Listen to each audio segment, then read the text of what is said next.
Standing. I talked about The Last Stand um, on the Parlay not too long ago. I was making my way through the X-Men canon with Simon, and Yeah. the thing is, the first half is terrific, uh, culminating in the death of Charles Xavier, the Right. horrible death of Xavier, and um, I I was thinking at that point, like up halfway through, I was like, this is great. Like this is a trilogy. I mean, it's really you get everyone, but it's really actually focused on Wolverine. And he's the guy you want to be focused on. He's the most interesting. His backstory is confusing. It's been a mystery, and then he actually develops a real love affair. With Right. Jean Right. Grey, a complicated love affair with Jean Grey, um, and then and it it's this amazing first half, and it ends up with Charles dying, and Jean Yeah. Grey like showing just how powerful she is. And then the second half, I forget all that happens, but it's just a disaster, um, in such a way that I can believe. You say it's what did you say the fan The Rotten users Tomatoes was? they have it at 63. Yeah, that sounds okay. And what See, it's about it's standing at like Rotten Tomatoes has it at 40? 58. Oh, 58. That's actually, I guess that does Yeah, take into it's not account a really not strong terrible. first act. Yeah, or first half, I should say. That sounds about that sounds about right. Because it's actually one of the things I was going to talk about, um, toward the end is just continuity errors, and um, the the way they build up the relationship between Eric and Mystique in the previous films. If you go and watch how she comes to an end in the third one, Oh yeah. it's like none of that Yeah. ever existed. It's super Yeah, it's fast. it's pretty. I mean, Eric, and to their credit, they did a good job with Eric in this one. Hmm. But you just have this sense that he's just absolutely diabolical.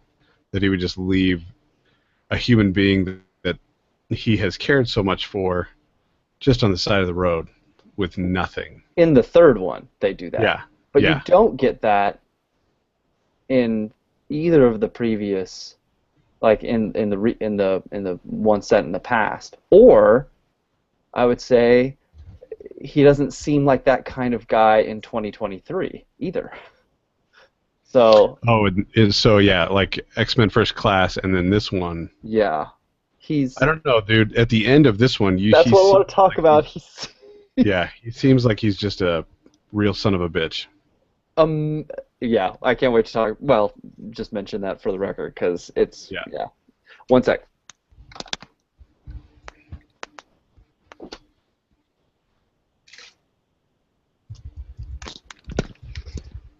All right. Let's see what we got here. Check, check, check. Do that. Um, yeah, man.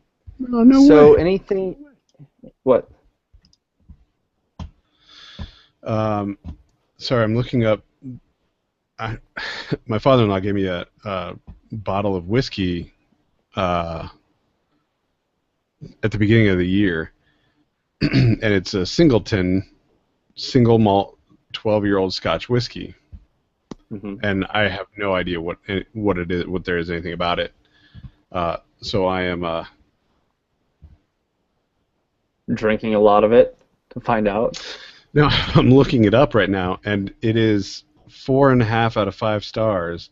And Malt.com said that it is one of the highest ranked above three leading single malt Scotch whiskeys. Huh. So that's interesting. Yeah. Well, maybe he doesn't Uh, hate you as much as you thought. let's not get carried away, Tim. I don't imagine he listens to the show. No, no, he doesn't. I feel like There's a there little bit of might. an echo there. Yeah. What do you mean? Like I heard myself Oh, did you? say what I just said in my Okay. headphones. So Um, yeah, I got a score of 92 with a rating of exceptional. All right. very, very well. I am a little concerned. It seems like our Google feed is there's a kind of a significant delay. Um, Yeah, I'm seeing that now. are you? So let me do like how so I'm gonna I'll snap and you just snap when you hear it, okay? Okay. Okay. Total round trip is only a second, so if anything, you're a half second behind me probably, or there's a half second Whatever, yeah. delay, both ways. Both ways. Is that how you like it? It's terrible. You mean on the rocks and then Or neat. yeah. Yes, I like my whiskey like that. But you can't say both ways. All right. Well, any points you want to make sure we bring up here? I mean, I guess just make a note of it and bring it up. It's always fun to kind of react to, that kind of thing. My roadmap looks like this. Just quick intro and what are you drinking? I've got a few quick news items that might have some discussion, a little bit of discussion, sort of, around them. And then I thought I would just give a quick take on my experience with Godzilla. Yeah, I was going to say we need to either talk about that here and you can do your deal on it, or we need to put together a small one and then maybe I can get out to see it tomorrow or something. Okay. Which is not it's not terribly likely. So if you Yeah. want to do that now, that'd be great. Yeah. Let's just do it. And then I was gonna say, there's stuff out there. I went and saw Jim Jarmusch's Only Lovers Left Alive, and I know Locke with Tom Hardy is out there right now. It's supposed to be really interesting. There's a handful of movies coming out and that are out already that might be more interesting discussion wise. I wanted to check with you and see if there was anything, you don't have to answer right now, but if there Oh, was anything that you were like, I'm really excited about this, I bet there would be great conversation about it. Then I'll go see Maleficent. I'll go see um, maybe Neighbors Edge of and Tomorrow. well, shoot, dude, that is getting stellar reviews right now. Yeah. Um, and Yeah. I Speaking of Maleficent, not. not it's not, but there's only I mean both of them are only a handful of reviews are in, so we'll see. But I am discouraged that Maleficent is not faring super well. The people who like it seem to like it quite a bit though. So I hold out hope. I just man, it's gonna be disappointing if they don't Yeah, do I'm it intrigued by justice. it. So Yeah. anyway, keep your eyes open. If there's something that's like, you know what, that's gonna be super intellectual and worth actually talking about, we'll just do that. We'll make sure that's the one we both see, and then if either of us sees something else, great. Should I bring my Cool. microphone out there? Um, you'd have to bring like a laptop. That's right, I do. Or I would. Hmm. Would. Oh, you know what? You know what I might be able to do is borrow Jelani's adapter, and I could record straight onto my iPad. Whoa. Yeah, as long as there is space. Yeah, that would take up a good 2 gigs. Yeah, Well, I don't know what it converts it to on the iPad. There yeah. might It be probably a doesn't convert conversion. on the fly though, would it? It might just have like a set encoder. I don't know. I don't know how GarageBand works on there, but Yeah. yeah, it's All right. possible. All right. Well, try as you might. There wasn't a whole lot of cold open preamble in our discussion so far. I guess we'll just have to start the show with No, I'm sorry. I've been kind of reading up on some of the reviews with the X-Men and seeing where they are, and then I just opened up the IMDb page, just a homepage. Okay, cool. I just saw that X-Men: Days of Future Past is sitting at 111 million. Yeah, they opened huge. They Sheesh. opened huge. Um, Yeah. I mean, there's all sorts of things we could do in this episode. I mean, we could, take a trip back past through all the other X-Men movies and things like that. I just feel like, maybe if that information is relevant, it'll come up when we're talking about this movie.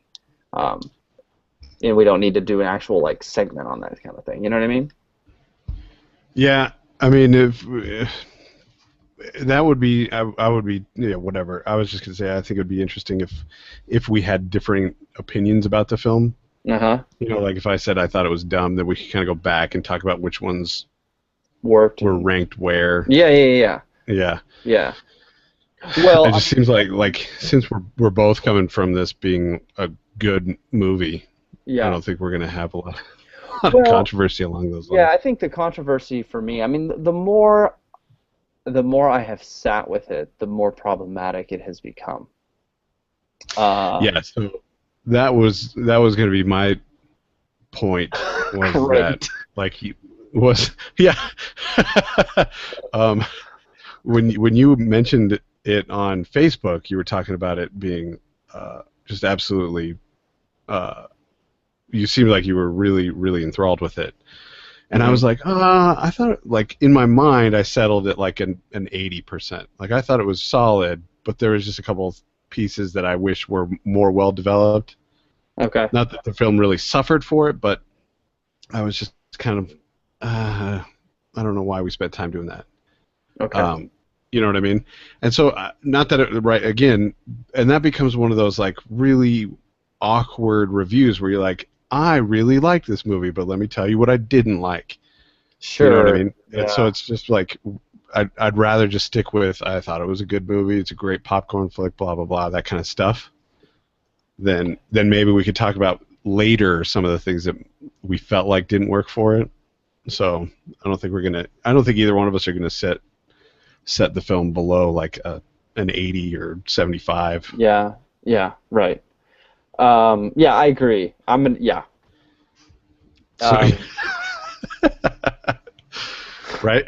yeah. And that's fine, dude. I don't think we need a super crazy in-depth podcast Well, on I every think one of them, I right? think with Like the we can spoilers have there a will succinct one. with the spoilers there will still be quite a bit of discussion Sure. on those points, Sure. but whoever goes first, maybe the other one might be like, you know what? I feel pretty much the same way. Yeah. Yeah, The like end. Let's move into spoilers so we can talk about some of the details. exactly. Yeah. Yeah, and if your take differs, just like what worked for me, you brought this up, and that was one of the highlights for me, and I really liked it because blah, and then let's move into spoilers. Whatever. Say what you need to say, and then we'll move into spoilers, and we'll get conversation. Yeah. All right. I forgot to write up my intro, so hang on. All right. So far, no viewers on. We're about 5 minutes past 10. So, uh, if you're listening to this on YouTube, maybe skip forward another 5 minutes. Really.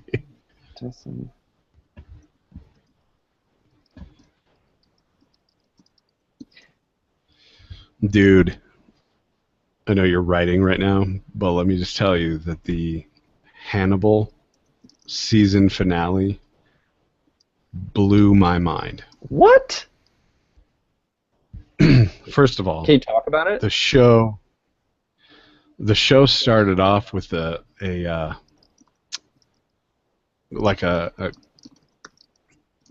they started off with a scene that kind of teased where the season was heading, and the whole rest of the season leads up to this scene that they teased. Yeah. And then so you're sitting there throughout the whole thing with this in the back of your mind, and you're wondering like, oh, I wonder if this is how this is going to play to lead to that scene. So you're thinking along those lines, and finally you get to the end, and they tease the last episode, and you're like, oh my gosh, I understand how all of this stuff is going to fit, and this whole thing's going to end this way. And I think that based on the canon, that all these things have to fall into place, and it's going to be incredibly satisfying. Yeah. And then they go and take the rug right out from under you the whole time. Really? Yeah, like there were several points where I was like, I don't know if I'm going to stick with the show. I don't think that it's going to be valuable. Like, I think they're just getting too carried away with themselves, and it's just, and then all of a sudden they'd pull it off, and I'd be like, all right, I can't wait to see next week. And then this last episode is like they totally redid some stuff, and they were tying in. Oh man, it was. I wish Yeah. you'd seen it. We could have some pretty interesting conversation about it. That does sound cool. I mean, although it's super vague, I don't know what to do with it. I know. Well, it Yeah. kind of has to be.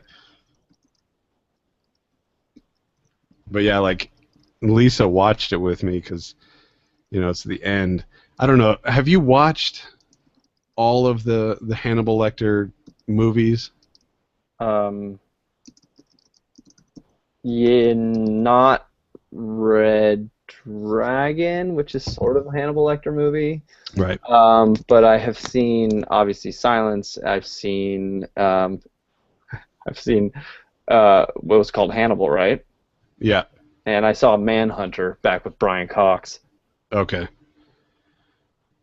Okay. So yeah, they introduce a lot of stuff that later plays in some of those films, and it's just like you feel like the whole universe is expanding, and then they go and like sweep the rug out from under you in ways that Huh. you just didn't anticipate, and it was totally cool. Well, that's Some of the stuff they cool. did. Hannibal was awful. I mean, it was terrible. I I don't have Yeah. words for how bad it was. It was dreadful.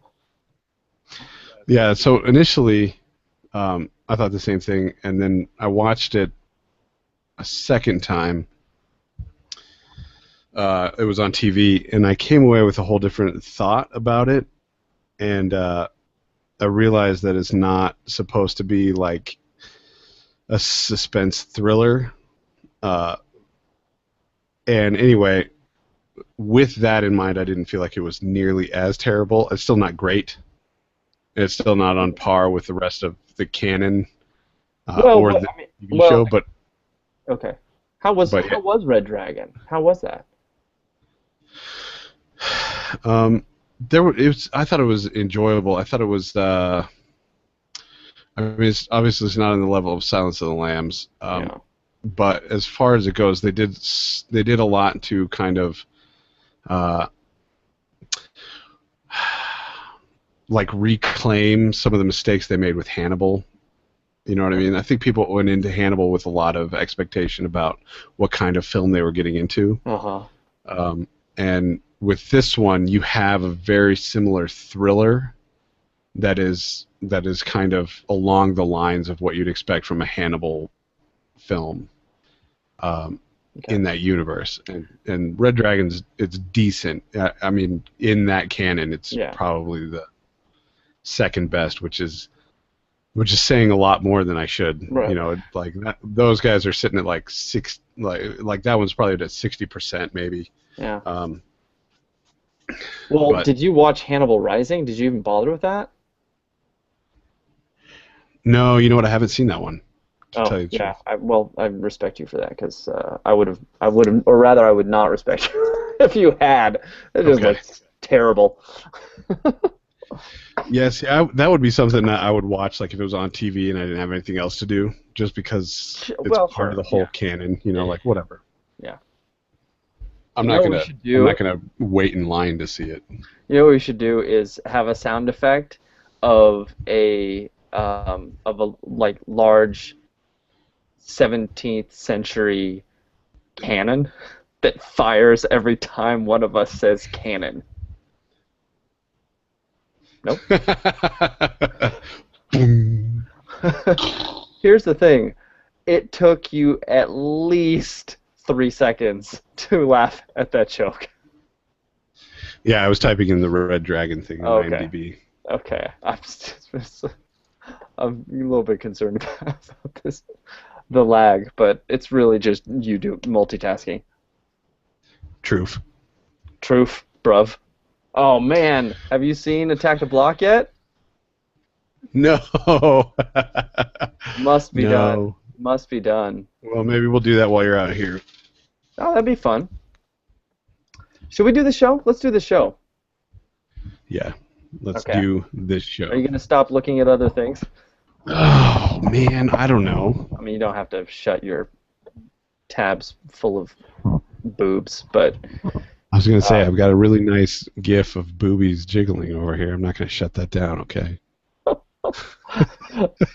it sort of keeps your energy level at an appropriate something. It keeps me well stimulated, we could say. Thank you. You're much better with words than I am sometimes. Oh, all right. I don't know if that's appropriate to start the show with. It's always appropriate to start with boobies. I'm recording. So, yeah, you're coming out. Shoot, you're coming out just after Angela's big party, aren't you? Oh, she's having a big party? What's this? She's got it's been on Facebook. She's doing her birthday party like on the 6th or the 7th or something like that. Uh-huh. And it's just this great big pool party. Oh, that sounds like fun. Yeah. Are you gonna go? No. Okay. I mean that's anniversary weekend, and it's I got a friend coming in from San Francisco or San Diego. You're gonna have a bunch of friends. So he's all only over gonna be the place. Apparently. So we should do a podcast. We're doing something. He can be on the show. Because he's the one who sent you scotch and enjoys the show, right? Yep. Yep. All right. Well, let me know if we want to try and do that. Can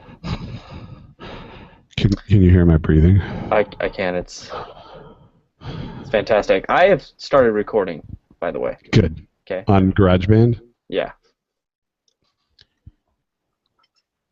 Well, I also have started recording, so... Fantastic. There. Can we sync? Yeah. All right, we're going to do it in 3, 2, 1.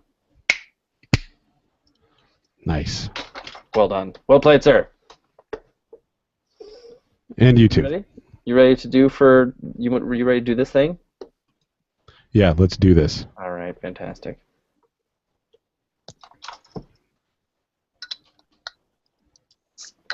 Well, that didn't work. Oh, that was a tremendous backfire. All right, here we go.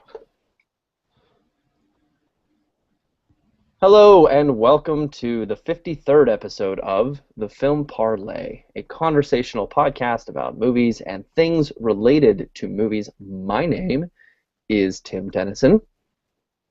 And I'm Mike Laswell. And tonight... The one and only. Indeed, the one and only. Thank God. And tonight we will be talking about Bryan Singer's return to the Xmen franchise in X-Men Days of Future Past. We'll also check in with what's been going on in the Disney Marvel universe, as well as the DC universe over at Warner Brothers. And if you're lucky, I might give you my 2 cents about Godzilla. But before we get to any of that, though, Mike, it is good to hear your one-of-a-kind voice. It's been a little while since our chat about Winter Soldier, and I need to know how you are and what are you drinking? Well, Tim, I'm glad you asked. I recently found out that what I'm drinking is an absolutely wonderful scotch. And what I mean by that is, and if it sounds like I'm a little bit drunk, that's just me doing my impersonation of me as a drunk person. I'm drinking the 12-year-old Singleton single malt Scotch whiskey, which I had no idea about anything about this. My father-in-law gave it to me. I think I mentioned it a while back. And I looked it up while we were preparing for the show, and it looks like it's actually supposed to be a pretty decent scotch, which means that I have no palate for what's supposed to be a real scotch, because I just thought it was a fine scotch. I thought You it was thought it tasty fine, and whatnot, but but I apparently couldn't it's have told you terrific. that it was like absolutely top notch. Ah, But yeah, I don't know if it actually is top notch, but it's delicious. I'm enjoying it. I'm doing well, and I'm really glad we can get together. I was hoping to get together for Godzilla, but I couldn't get myself organized enough to get out there and see it. So I'm well, things have hoping been that busy you for have you, I some. know. Yeah, yeah, things have been a bit busy on the sides, but I'm hoping to hear what you had to think about it, because I've been hearing a little bit of this and that, Yeah. and I'd love to hear what you have to say. But before Okay. that, Mm. how are you doing, man? And what are you drinking? Thanks for asking. I am doing just fine. Things have been pleasantly busy around the house for me, and I was able to get out even, or I should say, in spite of that, and see X-Men with my son, which is has been kind of great. I'm watching a lot of movies with my son, and um, that Oh, makes me nice. happy. I decided to save all of our movie stubs from this year, and I think I'm gonna. I mean, he doesn't listen to the podcast, so I don't think this is spoiling surprise. Not that he'll be that excited about it, because it'll be a gift for him, but it'll Spoiler. really be a gift for me. Uh, you're right. Spoiling Gotcha. Simon's Christmas present that he doesn't even want. But I'm gonna take the year's worth of films that we saw together in the theater, and take the stubs and arrange them in some sort of mounted form. I don't know. I'm not real. I need to lean heavily on my sister's creativity, possibly my wife's as well, to figure out a cool way of displaying these things and say, hey, this was Sure. 2014 for us. But I think we've seen seven, maybe eight films now in the theater together Oh man, that's this year, awesome. and yeah, I mean it's Did you been. guys see Godzilla? He did come and see Godzilla with me, yes, Awesome. and who knows? Maybe we'll be able to slide in his thoughts about Godzilla into this podcast if there's time. Might record something separate with him, because he did indicate that he might have something to talk about. So, well, we'll see. Um, anyway, yeah, it's been going well, and I'm drinking, as I have been for several of the last few weeks, a Kingpin Double Red Ale from Bridgeport Brewing. Nice. Delicious, and the end. Let's move on Hey. to some bits of news. First of all, the sequel to Man of Steel was officially announced and given a title. There's been some Right. speculation on what it would be, Right. uh, and most people figured it was going to be something like Batman versus Superman, which is a weird title for a sequel to something called Man of Steel, which is a Superman movie. Uh, it is so the official title that they released, I don't know, about a week ago, is Batman v Superman: Dawn of Justice. Oh, I did hear Uh, about that. okay, so Exciting. it's exciting. There's been quite a bit Wonder of Woman. blowback over the title and how bad it is.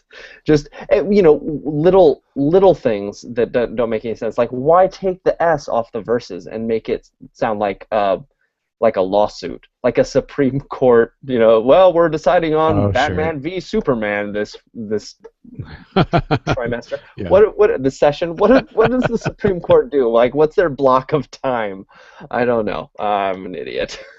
But like, in addition to that, with the dawn of justice, they're even saying, like, there's been criticism that they're like saying this isn't even its own movie. They're already saying that the real movie is coming in the future, and it's going to be a Justice League movie and all of that.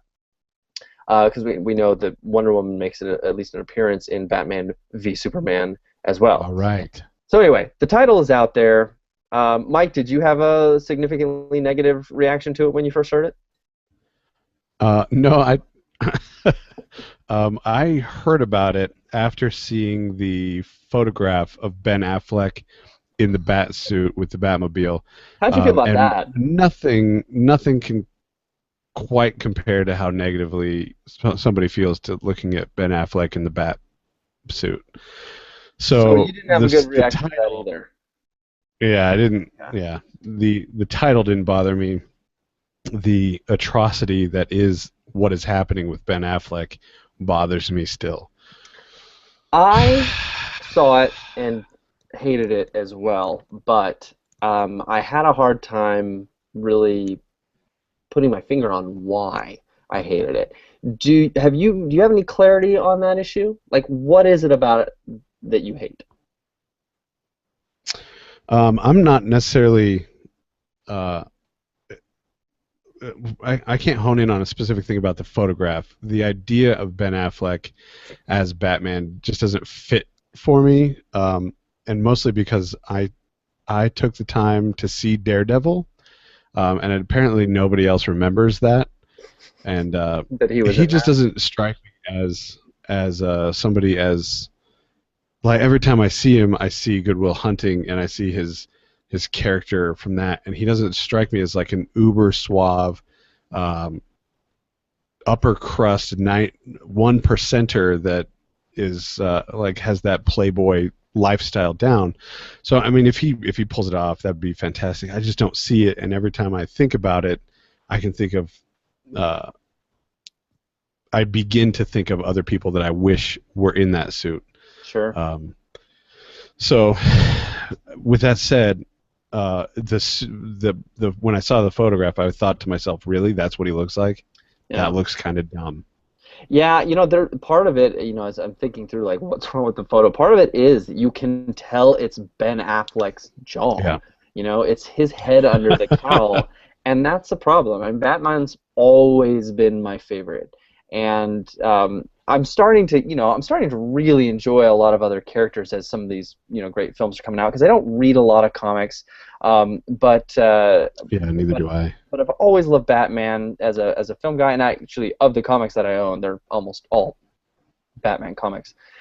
Um, and there's just something wrong about Ben Affleck. I mean, the thing is if he's a movie star, he's not an actor, right? Like he knows how to be a conduit, a vehicle to make large cinematic things happen, but he's not becoming anyone in any of his films.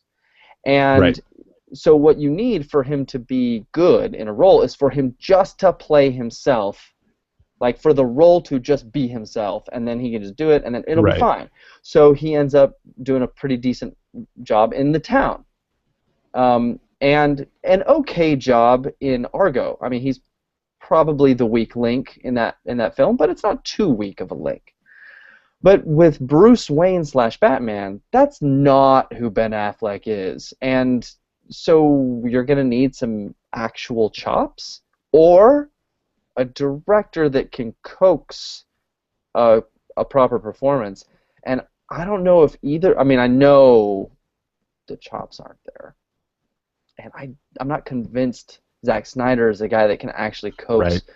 a performance out of if it was Steven Right. Soderbergh, no, I would not say Steven Soderbergh should be in charge of the DC universe. But I know that he can that's a guy that gets good performances out of Channing freaking Tatum. So he can pull Yep. something out of Ben Affleck. But yeah, that's so part of it's just Ben. He's also I mean he's way more muscly, right? Which as I mentioned this to Jelani, he said it's much more in tune with the way the comics look, and particularly recent comics. It really is like it's superhumanly muscular, but it doesn't look real on him. Um, and in fact, it actually looks like he's like fat a little bit. Oh So no. yeah, and then of course I love the sad Batman Oh, meme there's that been a ton of memes. popped up after that. He's just kind of everywhere, and it's sort of hilarious. Which that all sounds like, I expect or I want this movie to be bad. I don't. I love the DC universe. I love the Justice League.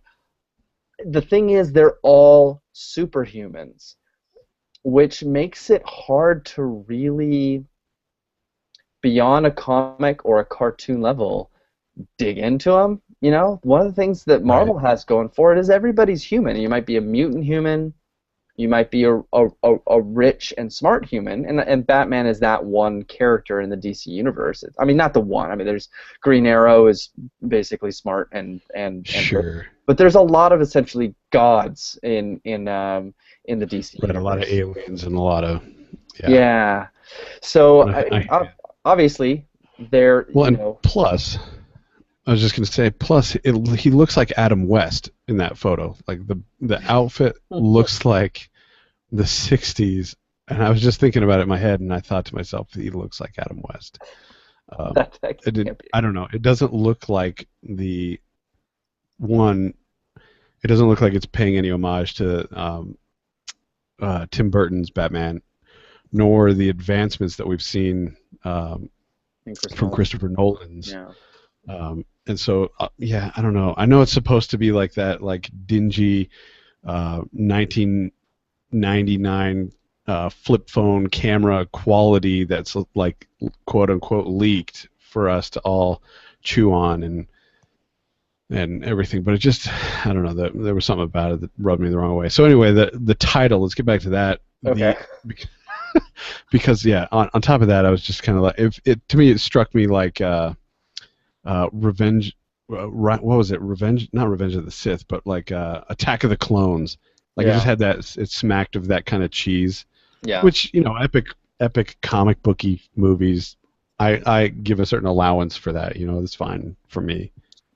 Um, yeah, so I guess that's my take on it, dude. What All right. do you have some more news about it? Well, only that, and this helps things out a little bit. I mean, yeah, it does sound cheesy, but I'm also interested in a properly executed Justice League film. Sure. Yeah, What's who isn't? even better than that is possibly a whole Justice League themed series. And so I introduced of course the title as sequel to Man of Steel, but apparently we need to stop thinking of Batman v Superman: Dawn of Justice as a sequel to Man of Steel.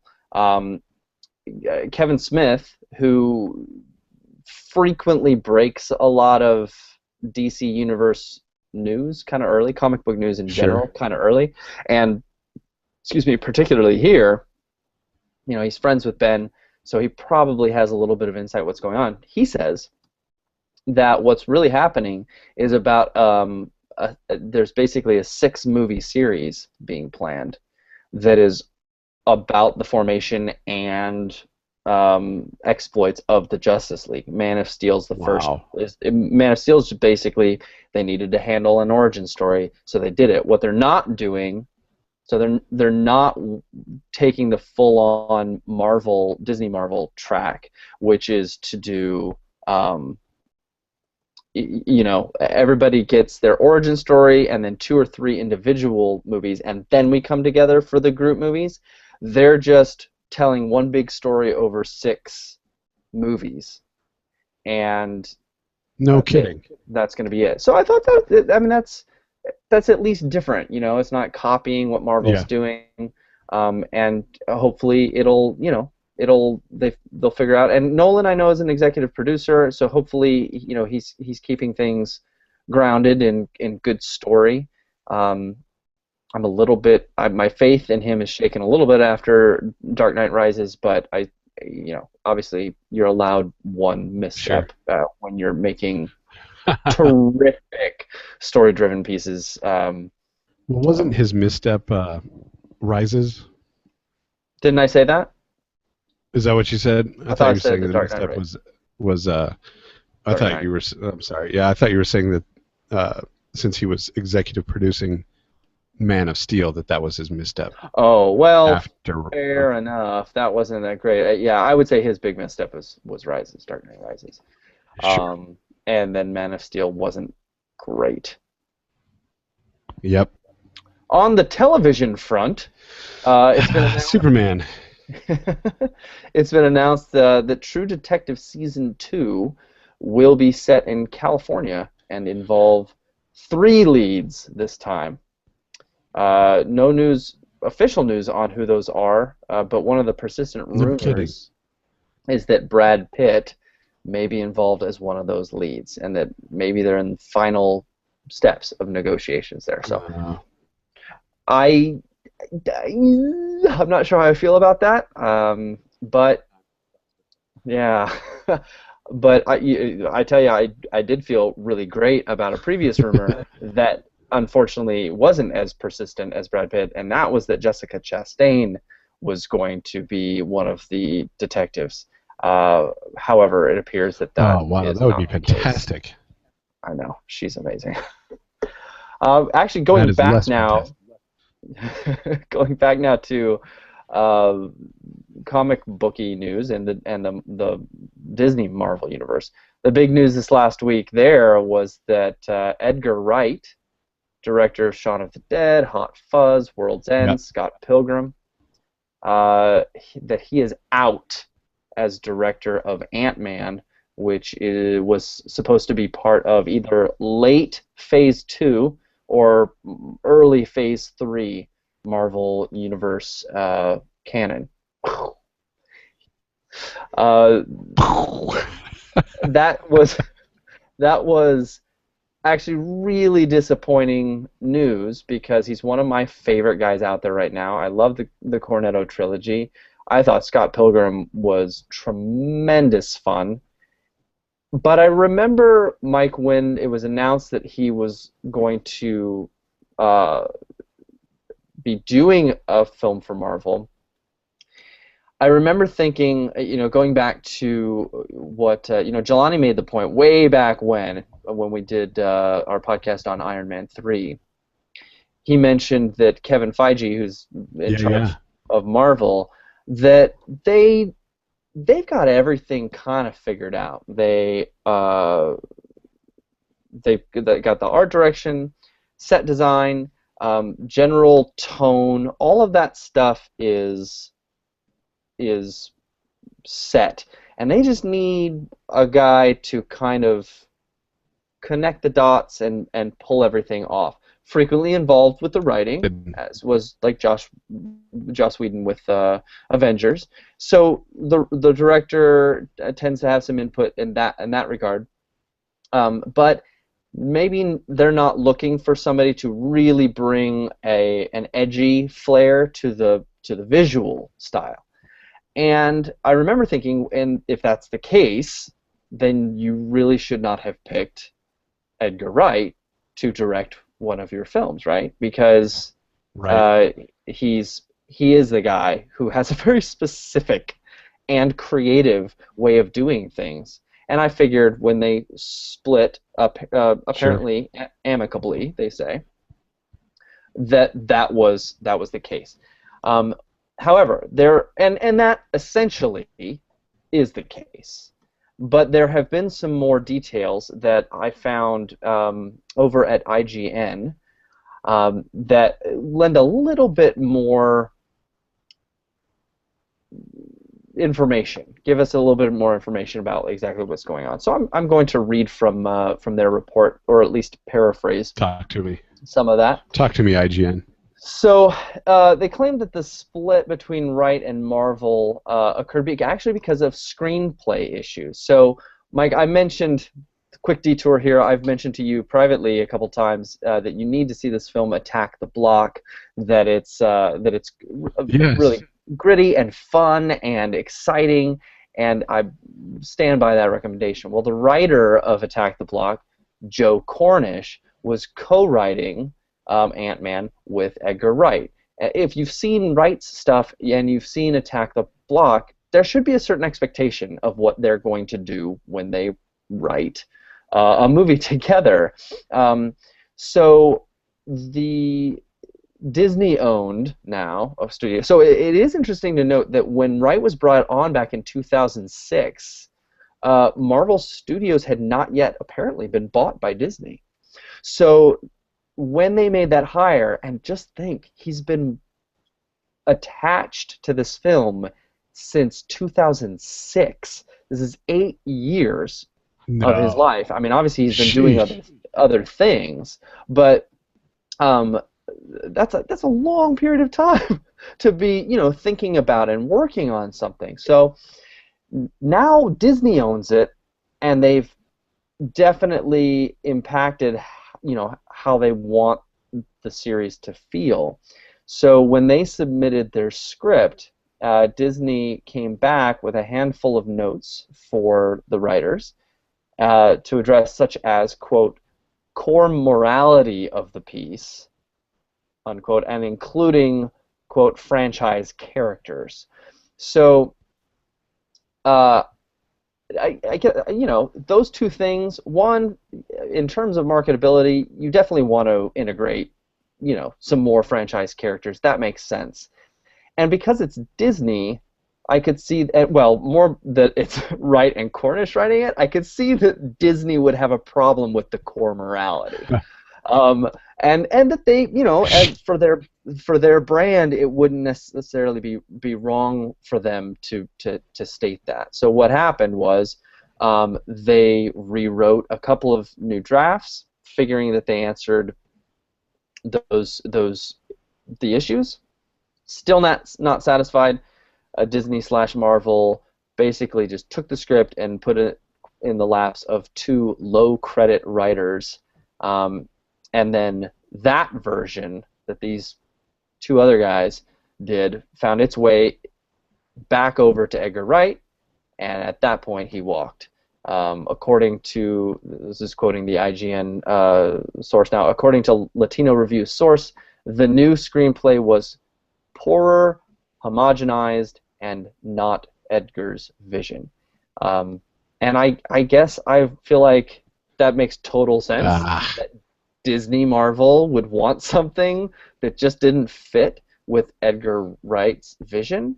It makes sense that that's happening. yeah, It makes sense that's for like him to walk Quentin away. Tarantino. Yeah, kind of like, would you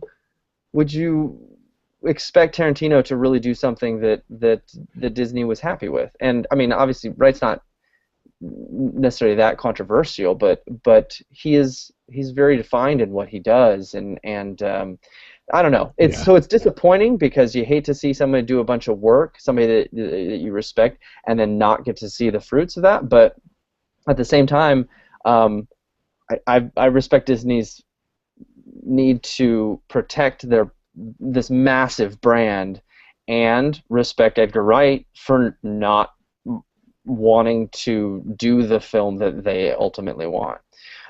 Hopefully they get somebody in sure. there to punch it up and make it a special script and do something fun with it. But yeah, and who knows, when you've been attached to something for 8 years, maybe that just weighs on you so much that it's like, instead of like, well, I've been with for 8 years, let me do two more and just submit to this. Maybe for him it was just like, all right, this is the final straw. Let's just end it and move on, and so I can do other stuff.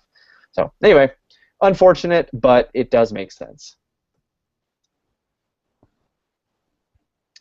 Yeah, and you know what else? I don't really know a ton about Ant-Man, so I can't really Uh, speak to whether or not I would say Wright is the guy for it. So I mean, I love his style and everything. Disney and Marvel seem to be doing a pretty good job with their properties. So I don't know.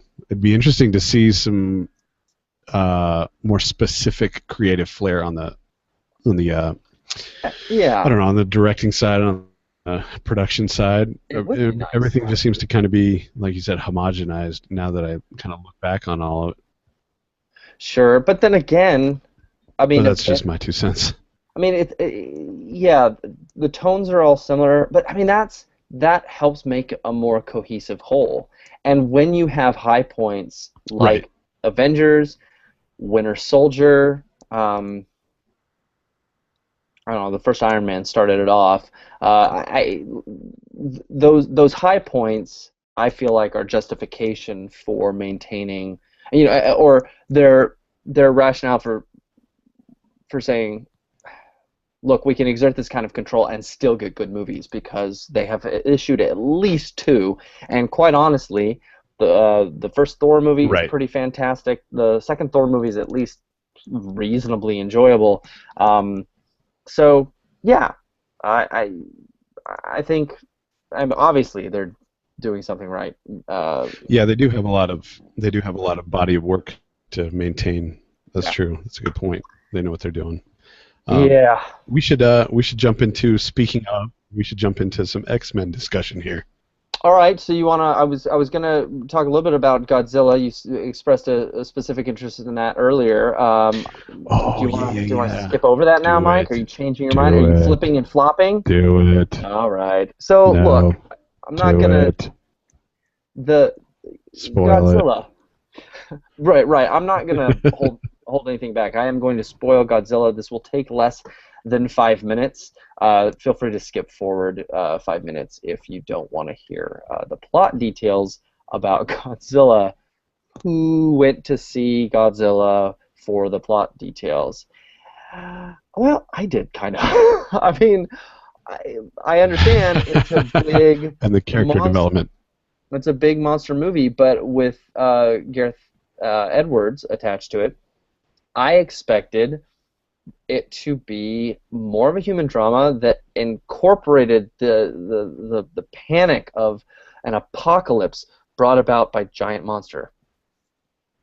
And it wasn't, I mean, it was trying to be that, but I was kind of disappointed. In the end, I put this like Oh yeah. doing like a scale of 1 to 10. It's like a 5 or a 6 for me. You know, it's got the same sort of draw that like Pacific Rim has, I think, for a lot of people. Like, I'm just gonna show up. I want to see big Sure. Yeah, monsters, that's exactly what I think of. or a monster do things, right? And certainly, did did you see any indication that there were Yep. any Yep. monsters besides Godzilla in the trailers and the marketing, Mike? Nope. And that was Okay, recently spoiled for me. Yeah, no, that okay. was recently So spoiled for me, which was kind of sad. yeah, it is sad, except for maybe it's better knowing that that's what's happening going in. I mean, I expected a Godzilla is a terror um, that we cannot stop, and and if he essentially, if he wipes out our city centers, like we could, like Bryan Cranston says, we'll be back to the Stone Age. Except that it turns out Bryan Cranston was talking about an electromagnetic pulse that's being emitted from some other monster. That is actually what the movie starts out with, is watching these two eggs, basically one hatches and takes off towards a nuclear power source, and the other doesn't hatch till later when humans take it to a nuclear power source so that it can complete its gestation. They've been hiding Brilliant. since prehistoric times, and when they were able to feed off the Earth's nuclear radiation before the core cooled down and all of that, so they've been hibernating, but or whatever, frozen in time, and now that we've got nuclear energy everywhere, they've been disturbed. But it's like, for me, I didn't know that, so I'm watching this movie and I'm seeing two eggs, and I'm thinking, okay, what's going on here? And then these things that come out of the eggs aren't Godzilla, and it's like, oh, huh, that's interesting. And here's where I'm going to tell you what I think would have been a more interesting movie. It would have been interesting to me for those creatures to start wreaking havoc, which they do. Um, and the thing is, they get separated, but then the idea is one's male, one's female, so they're going to find each other and mate and start this whole thing over again, and these things are going to decimate the world. And they've got Oh man. at least one of them has the power of like EMP, so it's knocking out city power grids and all of this, and that's Are So these that's things interesting. gigantic? Yeah, oh, enormous, enormous. And Okay. you Okay. see the first one, but then the second one's even more enormous. And it's if the movie had gone and taken them, they're looking for each other. Eventually, they find each other, and then humans are fighting them, and it's not working. Meanwhile, in little insert scenes, you start getting another panic attack as they're like something else is happening. We're getting earthquake tremors deep, Yeah. in the sea, and somebody reported seeing something enormous, headed towards San Francisco, and which is where these things are trying to mate, and um, and then all of a sudden a third monster comes up. Like you build it up, and you have these two things, and the humans are like, our last chance to kill them is to do X, Y, or Z. Z. We're gonna Right. do Right. Z, and they do it, and it fails, and destruction is coming. Like it's the end of the world because these things are going to completely consume, uh, you know, all metropolitan areas and Yeah. all that, right? I like this story, So Tim. this is terrible, right? It's like, oh my gosh. But then you flashback. We've had these hints of something else, and then all this gigantic dinosaur-looking thing, except it's as tall as the Chrysler Building, comes out of the sea, and you're like, oh shoot. Yep. It just got real. And there's three of them, and we can't stop the other two. It's the end. This is the end of the world. It's here, right? You have a Michael Bay moment of like all these people like weeping Yes. and wishing America wasn't done for, and then American the flag. freaking giant dinosaur attacks the insects out of nowhere, freaking kills them, and then just goes back into the sea. The Yep. end, right? You just described like most of the Godzilla movies from the 60s and 70s. Except for they're called Godzilla, so it Right. doesn't make sense to have him like appear at the very end, right? Except that that would have been the only way to make this a satisfying movie. If you're not going to make him a villain in the first movie, then uh, you have to, and you're still going to call the first movie Godzilla. Then you have to bring him in early, which they do.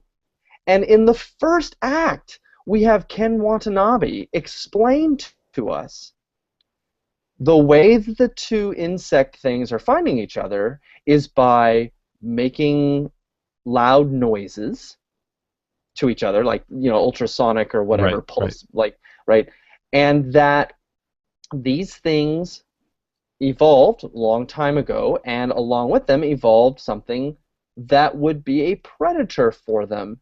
And it's been hibernating, but if it hears the sound of if it hears the sound of the thing that it's designed to kill, it will wake up and come get them. And he explains that You hear that in the first oh my. act. You hear that in the first act, and so the rest of the movie is just waiting for Godzilla to get to them, and then kill them. Which by the end, he does.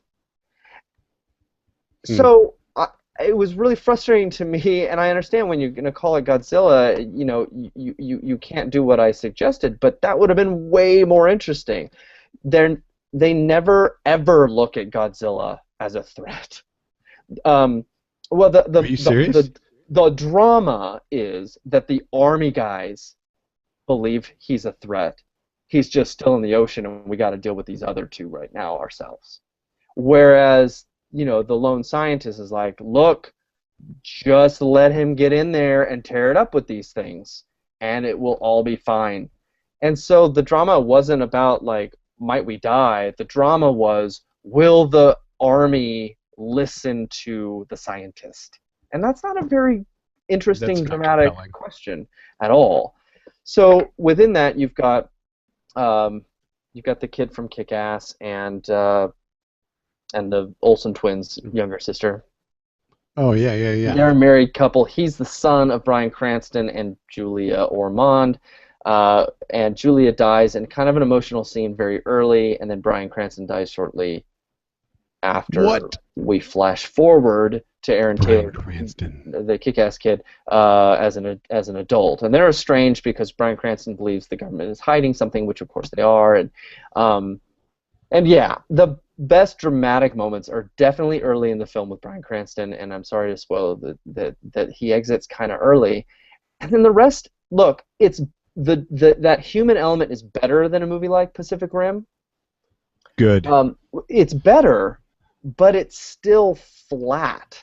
Like it's believable, but it's not really compelling. So I go back and say, so which is better? Trying but coming off flat, or just not even making an effort at all and letting Or just being giant things campy anyway. bash each other? You know? I mean, at least Pacific Rim didn't even try. So in some ways, it seems like it's more, it's more successful. And I was definitely disappointed with that whole thing. So then you have Godzilla. He kills these things, and then he apparently dies. Then he wakes up, and like literally he wakes up and people are like, "Aww," and being like clapping, and then he walks off into the sea and it's like, he's our hero, and it's like, what franchise are you building here? You've got this That's giant interesting, thing, dude.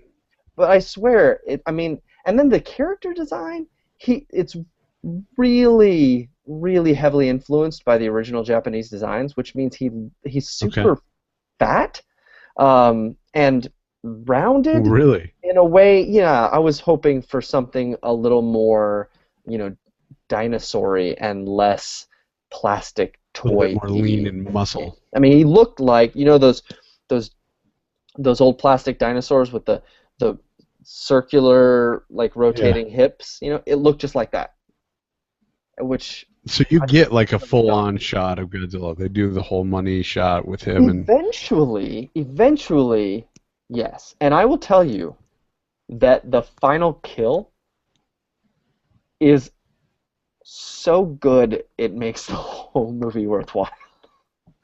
It's I'll tell just, you what. Knowing that there's more than just Godzilla rampaging, mhm, I still want to see it. I know, yeah. like as you were talking about it just now, I was like, yeah, that would be a great way to make this movie. I think that would be really cool, and I would like it. I wonder how they messed it up.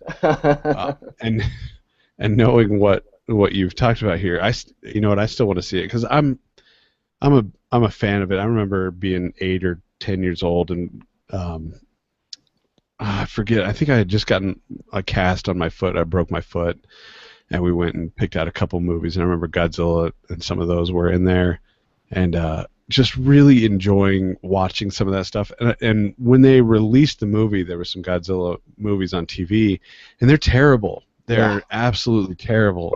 Um, there's almost no redeeming qualities whatsoever, and so I was intrigued to hear what people said, and finding out that there's multiple monsters, um, and that Godzilla was kind of the first anti-hero in that sense, in that because he would go and destroy something, but he'd also protect Tokyo from invaders, and so people were always kind of wary of him. He was more of like a force of nature, the fire Right. that sweeps through the prairie and kills everything, but then also restores balance and Right, right, things right. like that. So I And it's was interested definitely to the hear some role of he that, but plays sounds in like the film.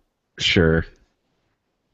But Anyway, uh, it sounds intriguing. yeah, I still want to see it. the one logic gap that bothered me, and which Simon brought up, um, is that, so if you are a predator in the natural order, has anything ever evolved just to restore balance, or does it restore balance by um, by consuming, as a food source, the thing that it is hunting? That's an interesting question. So I mean, I don't know, but it seems to me that, like, if something is a predator of something else, something evolves to, be above something else in a food chain. Uh, it's to eat them. But Right. Godzilla doesn't kill these things to eat them; he just kills them and then goes off into the ocean. That both of them, yeah, both of them. Well, at least and maybe this is their answer. At least the insects, their food. And that's the other thing is none of them are interested in people at all. They're not trying to eat people. Which again, Yeah, to yeah. me that's a mistake. So they come to destroy cities because they're looking to consume the energy, the nuclear energy. Most often nuclear energy, I think. So they eat nuclear energy. That's their food. So I guess maybe if that is also Godzilla's food, you might evolve to kill uh, food Kill source the thing that's competition. taking your food source. So Sure. maybe that's the rationale. But it didn't. I don't know. It just didn't. It didn't work for me. I'm not unhappy that I went and saw it. It's not like a waste of money. It just wasn't what I was hoping for. So on its terms, do you think that it missed its marks? Do you feel like they tried for things and didn't succeed? Yeah, definitely. They definitely missed with Aaron Taylor Johnson and Elizabeth Olsen and their whole drama. I mean, they're both fine performers. They just weren't given anything of real substance, Ah, and um, and it was also the action was hidden from us. I mean, they actually Godzilla meets I think the first monster. Um, Pretty, like by around the end of the first act maybe. And as soon as you see, I think you see him like sw starting to swell the ocean as he shows up. You don't know what he looks like yet. They yeah. cut away, and you end up seeing people watching the encounter on televisions. So these tiny, like Huh. they look like gray, like almost like black and white tube televisions, and it was cute because the fight ended up looking like an old Godzilla movie. Gotcha. You know what I mean? Because it's small and so that was kind of cute, but it was also Yeah. that was playing with us a little bit, and you want to see them smashing around, and if you're not seeing them smashing around, I need to have a human buy-in, and it was just kind of weak in this one. Gotcha. So anyway, yeah, you Godzilla. There it is. make it out, check it out, and you let me know what you thought of it. Maybe next time we converse about movies, which we have one more movie to talk about, and that is the latest X-Men film, Days of Future Past. Boom. All right, so Bryan Singer is back. He directed the first two X-Men films and then departed before the third one was finished to go do Superman Returns. Bryan Singer has directed. He's really got a very strong track record between Usual Suspects, X-Men 1 and 2. Superman Returns is actually, I think, a really It's fine enjoyable. Come film. on. It's a good movie. I People are disappointed with it. I guess I see why, but it's actually tonally kind of perfect, in line with the Christopher Reeve films, which are terrible. Uh, we we watched the original one recently, and it was like I couldn't believe the kids made it through it. It's horribly boring. And there are some good elements, but it's not great. But anyway, so Singer's great there. He did Valkyrie, which was okay. Uh, and I don't know if there's another one in there that maybe he might have missed on, but he's back with X-Men, the X-Men Days of Future Past. He wrote X-Men First Class, or was at least involved in that writing, and kind of helped set up, where things were going in that film. The basic idea for Days of Future Past, without giving too much away, is that we actually open up in the future, and there is an enemy that's hunting mutants that is apparently unstoppable, and the group decides that time travel is the only way to solve the problem. They need to go back and prevent uh, a character. I don't know. I mean, we could say who it is or not, but prevent a character from killing someone because it was that event that actually triggered the creation of the Sentinels. Um, so that's the basic idea. They're gonna, and the time travel is done, on a person, so that like their future consciousness goes into their past body, and then they're able to, kind of walk around and affect change. And that's the deal. So Wolverine gets sent back to the past and tries to get everybody to understand what's going on in the future and that they need to change some Yep. things. And pretty clearly, from the beginning, they're talking about creating, they're changing the past. They're going to create an alternate timeline, or if there's only ever a single timeline, they are going to make significant changes to the universe that we know through the X-Men films. Mike, how about you go first here? What did you think of Days of Future Past? Yes. All right. X-Men: Days of Future Past. I caught it on a Friday afternoon. I was able to go to a theater and relax. I did not make it out to the draft house for this one. Oh my gosh, can't believe it.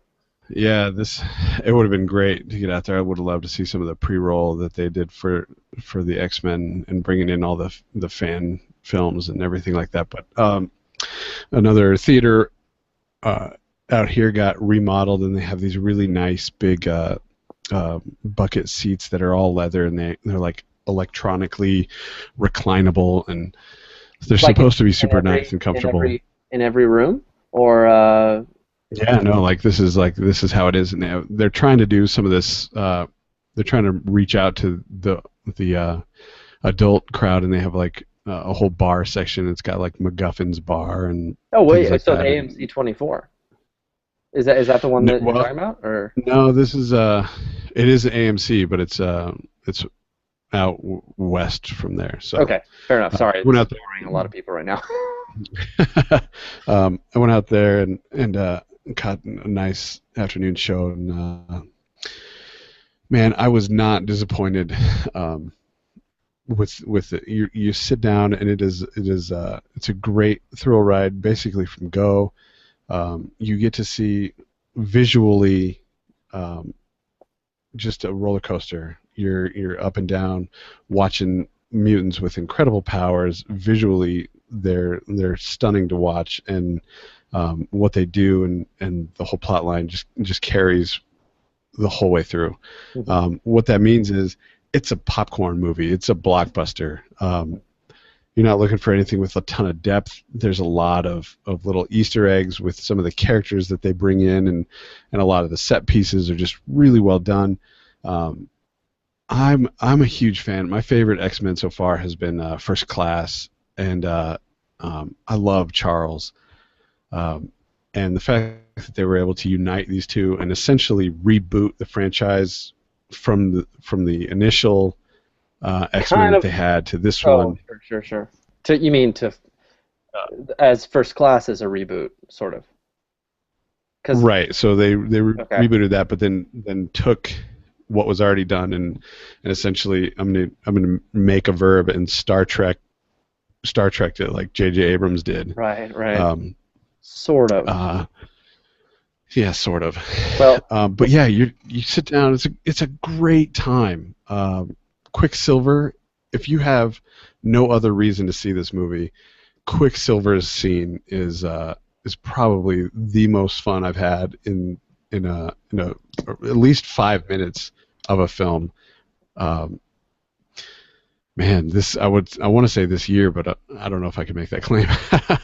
But it's definitely worth it. Get out there, check it out, and it looks like from the box office that this thing does not need me advising anybody to get out there and see it. Right. It's raking in cash, and right now it's standing as the highest, uh, the most positively reviewed X-Men film to date. And you know what? I would second that. I would say they got a lot right in this movie. That Hmm. there's a couple pieces I think we'll talk about that I think could have done a little bit more with, but nothing's ever really poorly done. But yeah, you're getting to see the X-Men for who they are, and what they can do, and where they can go from here is really exciting. But you know, that's my take. Tim, I'm going to pass it back to you. What do you think? Well, it's going to be one of those boring conversations where we kind of agree with each other all through almost everything. Here's the bottom line is this is an absolute. I would go as far as saying this is an absolute must see, and it's an absolute must see just for three scenes: the opening, the closing, and breaking Magneto out of prison, which is the Quicksilver scene that Yeah, you referenced earlier. Uh, there is so much inventive action, um, of like a brutality level in the opening and the closing that is really surprising. And then there's I I gotta say I mean the Quicksilver scene is maybe the most fun scene in any of the X-Men films. Like out of all yeah, of them, there I you go. can't think of Second a that. more fun 5 minutes than what they did with Quicksilver on after breaking Magneto out of jail. I, it's fantastic. It's worth the price of admission just for that scene in context. Um, you know, we complained, Mike, about Man of Steel and how like the action was just like flying at people and punching them and throwing them into buildings and the buildings collapsing and that it just kind of got old after a while. And it's interesting because Yeah. I'm watching Justice League and Justice League Unlimited, the cartoon series from the mid 2000s. Um, uh, with my kids, and that's kind of all they do, you know, in terms of their action. Um, Sure. Yeah. but I wonder, as you know, as we made that critique, and complained about their lack of inventiveness, I was like, yeah, but what would I replace that with? The answer is the opening and the closing scenes of X-Men 1 and 2. I mean, granted, we have a Yeah. few more characters with a little bit more diverse powers, but this is using powers inventively, like just brilliantly. The inclusion of Blink, who is essentially, I mean, I guess she's been in the X-Men universe or the Marvel universe for a while, but I was guessing that she was a character created because the producers liked the game Portal, right? I mean, it was just like she's The just effects are there. Yeah. Portal girl, you know, like, and they use it so quickly and fluidly. Right. It was it's honestly it's a masterwork of direction for Bryan Singer to have created those action scenes in the opening and the closing. So go see it for those reasons. There were Also, go see it for Hugh Jackman. right, who is great. I would say, you know, my favorite character in the X-Men universe, maybe not the entire Marvel universe, but X-Men at least, is Wolverine. I mean, and almost all of these films have been Wolverine centric. You know, they've really had their emotional Right. center Right. kind of grounded in him, and it's a great choice because he's a great character, and Hugh Jackman has put in fantastic performances. He's not he he's really just used as a plot device, or sort of. I don't know if that's the right word for it, but I mean, he's the only one who could actually make the time travel journey possible, and so now we need him to gather the team in the past. But since he kind of had his catharsis in the Wolverine, um, he's no longer tortured and so much, and no longer really um, uh, searching for answers. And he doesn't really have a journey to go on. That frustrated me a little bit just because I loved what they've done with that so far. But that is kind of the natural progression, for the stories that they've been telling. And so that was a little bit of it's a minor, negative. And I would say, like you said, maybe we'll talk about some specifics in the past. There were a couple of other small things, but it's only been in the days after I saw the film and have been thinking about it that any any problems at all, some minor, one maybe kind of significant problem have arisen. Simply watching it was a slam dunk of a good time. I walked out and I was texting friends saying that this was like Avengers level great. So my Right. highest recommendation, and with not really caveat, but with the little side note that there are some things to talk about if you are a comic book movie geek, and that's what we're going to talk about in the upcoming spoiler section. We're Spoilers. gonna Spoil the spoil the movie. X-Men We're all gonna the make it way. sting. That was I a don't know new if we're gonna one. make it sting. That was a new one. All right, so we got So the first off, review we in. should just address the fact Go, that your wife has chimed in twice to say that Hugh Jackman is worth it, and she's right. He's definitely worth. His performance is worth it, but I suspect she's referring to a specific scene, well, here's the which thing. Here's the thing. knocked my socks off when I saw it. Well, um, she hasn't And seen the kudos, she's movie. absolutely right. She hasn't seen the movie. Oh So she's no! just talking in general about Hugh Jackman, which I would agree. I would also agree with. I have a feeling. Here's the thing. Way to I go, have a Carrie. feeling Hugh is probably the whole list thing. Like what was it? Was it Friends that had or was it Seinfeld? I forget what it was. It was Friends, Oh, probably. right? Like there's a list of people that if there was a chance for you to have sex with them, it would be okay with your spouse. Your spouse is like, yep, she's on your list, go ahead. Or for her, if they're on your list, go ahead. And the thing is that I'm pretty sure Hugh Jackman would be on Carrie's list, and I would have to applaud. I would have to applaud it. But You mean I applaud him being on the list, right? right, right. I just Not like high right. five him afterwards.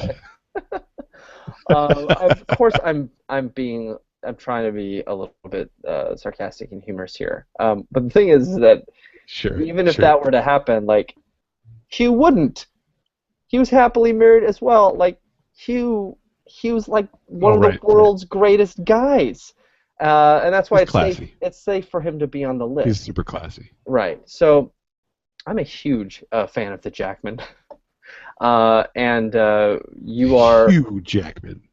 you're correct. There is, if you are lucky enough to catch the film Parlay on YouTube when it is being recorded live, as it is at this moment, you have access to the Boom. live Q&A panel, which my wife has apparently availed herself of, and is writing about Hugh Jackman's or praising his assets in the His sidebar here. absolute Good call, must-see-ness. Mike. I didn't find that.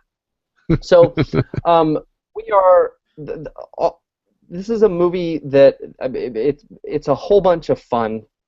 But to talk about any of the things that are fun, we kind of have to talk about things that are surprises or fun parts of the story. So stop the Sure. podcast, go see the movie, and come back and fast forward to the spoilers section after you've seen the movie. This goes for my wife too, who listens to these when she goes on walks and just listens to the spoilers anyway. And I'm saying, Carrie, turn off the Don't do podcast. it, Carrie. I will take Don't I do will it. take you to go see Hugh shortly, as soon as possible. So, Mike, with that disclaimer out of the way, let's talk. I mean, is there anything? Is there anything? I feel like the interesting things to talk about are actually kind of around what I would consider some problems. Before that, let's talk about some things that just really stood out. Obviously, we've already talked about the opening fight scenes and Right, Quicksilver's right. escape. What else really stood out as a great positive for you here? Well, before we talk about that, I think we should just at least say, uh, or at least agree between ourselves that we're not going to get caught up in a whole bunch of whether or not the time travel issue was correctly handled, and just go with it and give them a pass card and say we bought into it. We're going to go with the story that they gave us, and not Well, get online and look at you know I care deeply about how time travel is presented in films. But I would say that, I mean, as nitpicky as I am, um, as long as what I really care about is that you communicate the rules. What rules are you working with for time travel here? right, right. And then stick Let's to your take it on rules. its own terms. And Right, and because there's one or two things everybody will always forgive one or two things. Like if I'm complaining about something, it's because I already forgave the other stuff, and I said, okay, you get a pass on that, and then you kept doing more crappy stuff. Um, in this case, it was a great moment where Ellen Page explains how their time travel is going to work, and they're basically saying, look, this is how it works. It's obviously nonsense, but this is how it works. And everybody in the right. theater is This like, is what we can do. great, we're on board. She can send a consciousness back in time, and if there's a change made, then after the change is made, the other universe or the other timeline no longer exists, and the only person who remembers the details is the person who was sent into the past. Um, there you go. Fine. You're gonna work it that way. That's the way it works, and I would say there's not going to be any complaining on my part for that because they Sweet. stuck to it. That's exactly what they did. So Right, fine. right. So we're agreed. Now, however, there are problems. There are problems that arise in the overall in their film universe, uh, and potential inconsistencies because of it. And I think that those are interesting to note. And I would say that is the main, ultimately, Like what? the status of the franchise is the thing I have the most problem with coming out of the movie now that I've had time to reflect on it.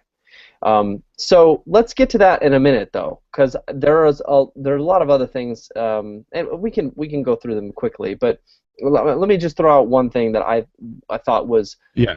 fantastic. I've read, every now and again I'll click on one of those BuzzFeed things, or some comic version of a BuzzFeed article. It's like the 50 most horrible villain, like best villains, right? But because they're so awful or whatever in Sure, sure, comic sure. books. And I'm hold on, I want to think. I want to say on the one that I looked at. I mean, Joker was super high. Luther was up there. Um, I think Magneto was number one. And I remember thinking, Really? really? Because I don't know him from the comics. And he seems, Ian McKellen, except for there's a moment where you see just how much of a bastard he is in X-Men 3 when Mystique, who has Right. been his helper the whole time, he just totally casts her aside. Um, and it actually, once First Class hit, that became a really unbelievable scene because we see just how human and caring he is, to go with his dark nature and his anger. But I just don't believe that he would do that to Mystique when their formation goes back so far. Of course, First Class hadn't been made at the time, so whatever. But um, even in the future, we see Ian McKellen, in this film in the future as really valuing his relationship with Charles and being kind of a team player, and all the hatred is taking a you know, it's not center stage because they're all involved in this fight. But we got a glimpse of why he might Yeah, we be did. the most powerful and most awful villain in comic bookdom, uh, in Days of Future Past. And it was, courtesy of Michael Fassbender. But my gosh, just from I mean, maybe it starts even before, but like when he lifts, first of all, the sheer power, lifting that Yep. enormous stadium, and then I don't know, I was terrified of him once he ripped that entire final scene. He's Charles is potentially hurt again, but this time intentionally, right? He's come to the point where Right. it was an accident before, but now he's almost, he might be hurting him again, and this time on purpose. And there was a deadness to his eyes, and we were witnessing just what kind of power he had, and it was frightening, and I loved it. So on that note, yeah, I mean, you see what he does with Wolverine and impaling Wolverine and flinging him into the sea. Oh my gosh, Um, that was excruciating. yeah, that was brilliantly done. I mean, you watch him finesse with the robots. What are those called? The Sentinels. Right. He finesses the metal, so you Metal understand that he's into got a them. really Yeah. Yeah. yeah he's got a really fine touch that he's capable of with magnetism, and Mhm. yet with Logan he just brutally impales him thoroughly and then casts him Like, they've been miles working away. together that whole time, and then it was just, Right.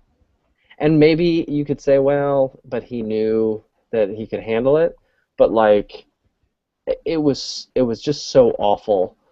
I had a hard time with what I was even seeing, and I truly feared him, which is great.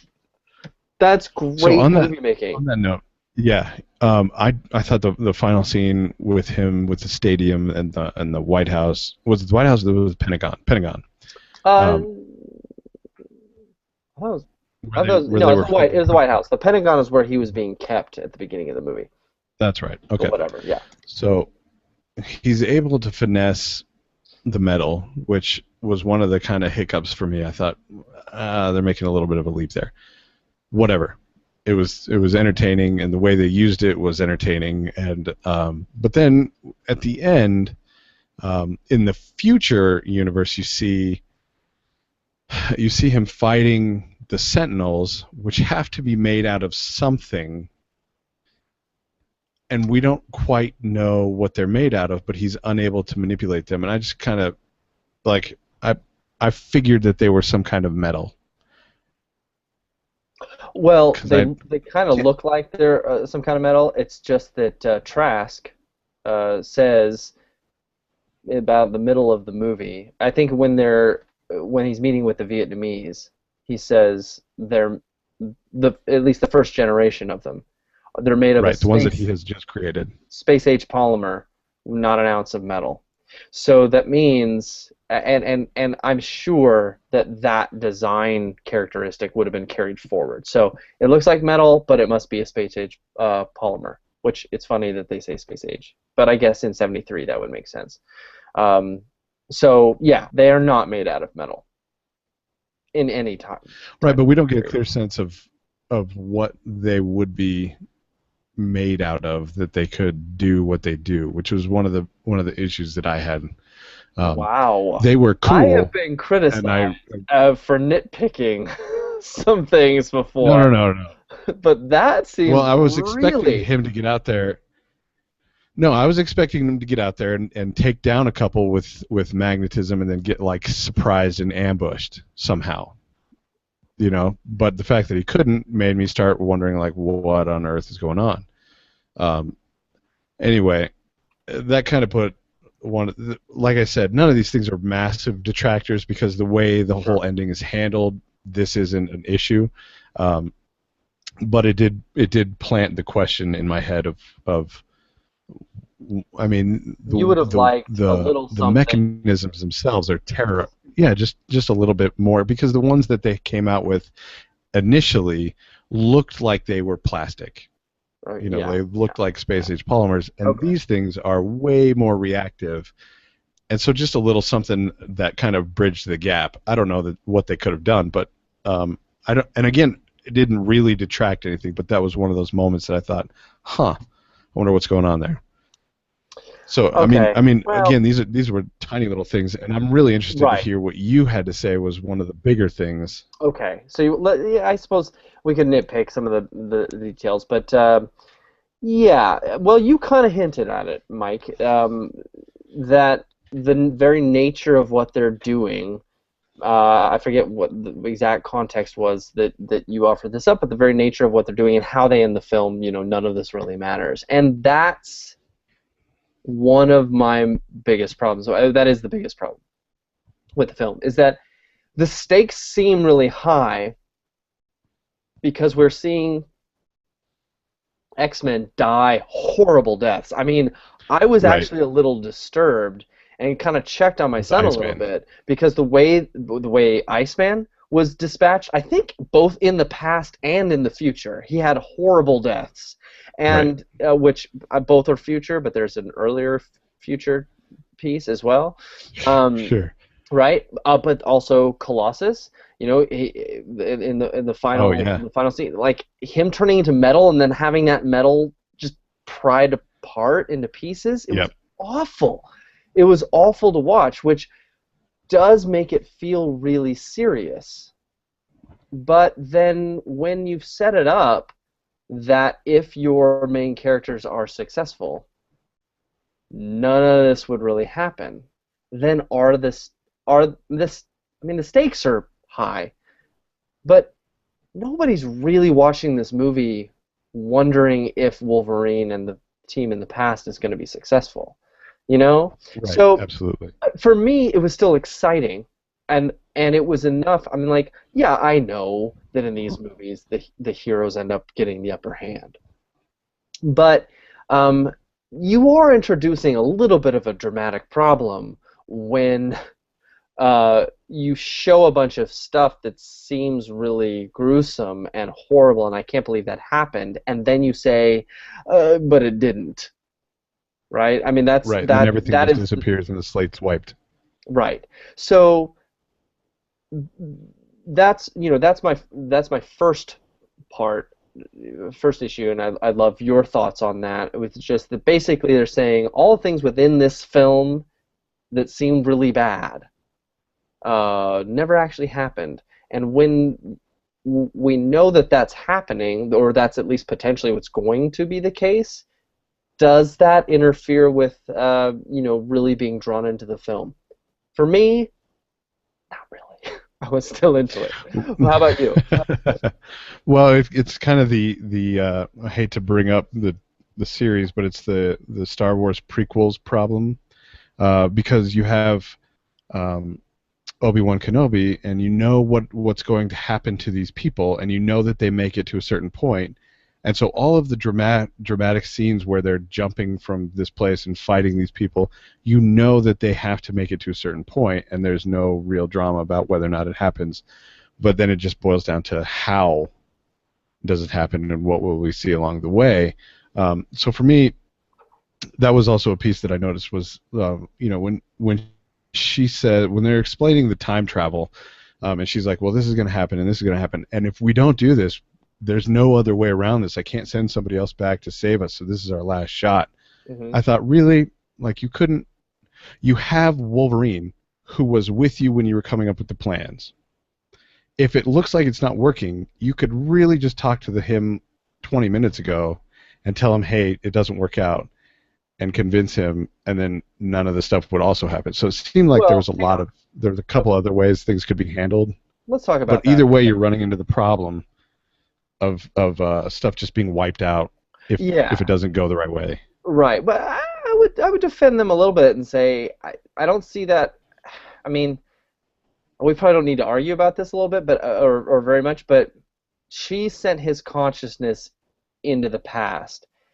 if it quote unquote doesn't work out, like she won't know that it doesn't work out until she is dead. So if for he would have to come forward, bring his consciousness forward into the present with her, and say, "Oh crap, it didn't work out. Send me back 20 minutes or 3 hours to tell you to try again." And that begs the question of can you do looped sendbacks? Can she send Right. him back to herself that then sends him back even further? I don't know. That's an interesting idea, but I think that the whole idea of failure is that we'll know he fails if he does not prevent Mystique from killing Trask, and they do not prevent the Right. Sentinel On that program, side. and then but he's not going to be able to come. He's not going to be able to come forward. He either does it and is able to come forward later, or he doesn't do it and they all die in the future, as does he. Right, but okay, and again, we're not gonna. I don't want to nitpick this, but Okay. if the time travel thing is holding up, then you are dealing with somebody's consciousness that you can send back at any point along the history that they've had. If she picks 30 years from now, there's no reason why she can't stop that at that moment, because she does talk about losing him.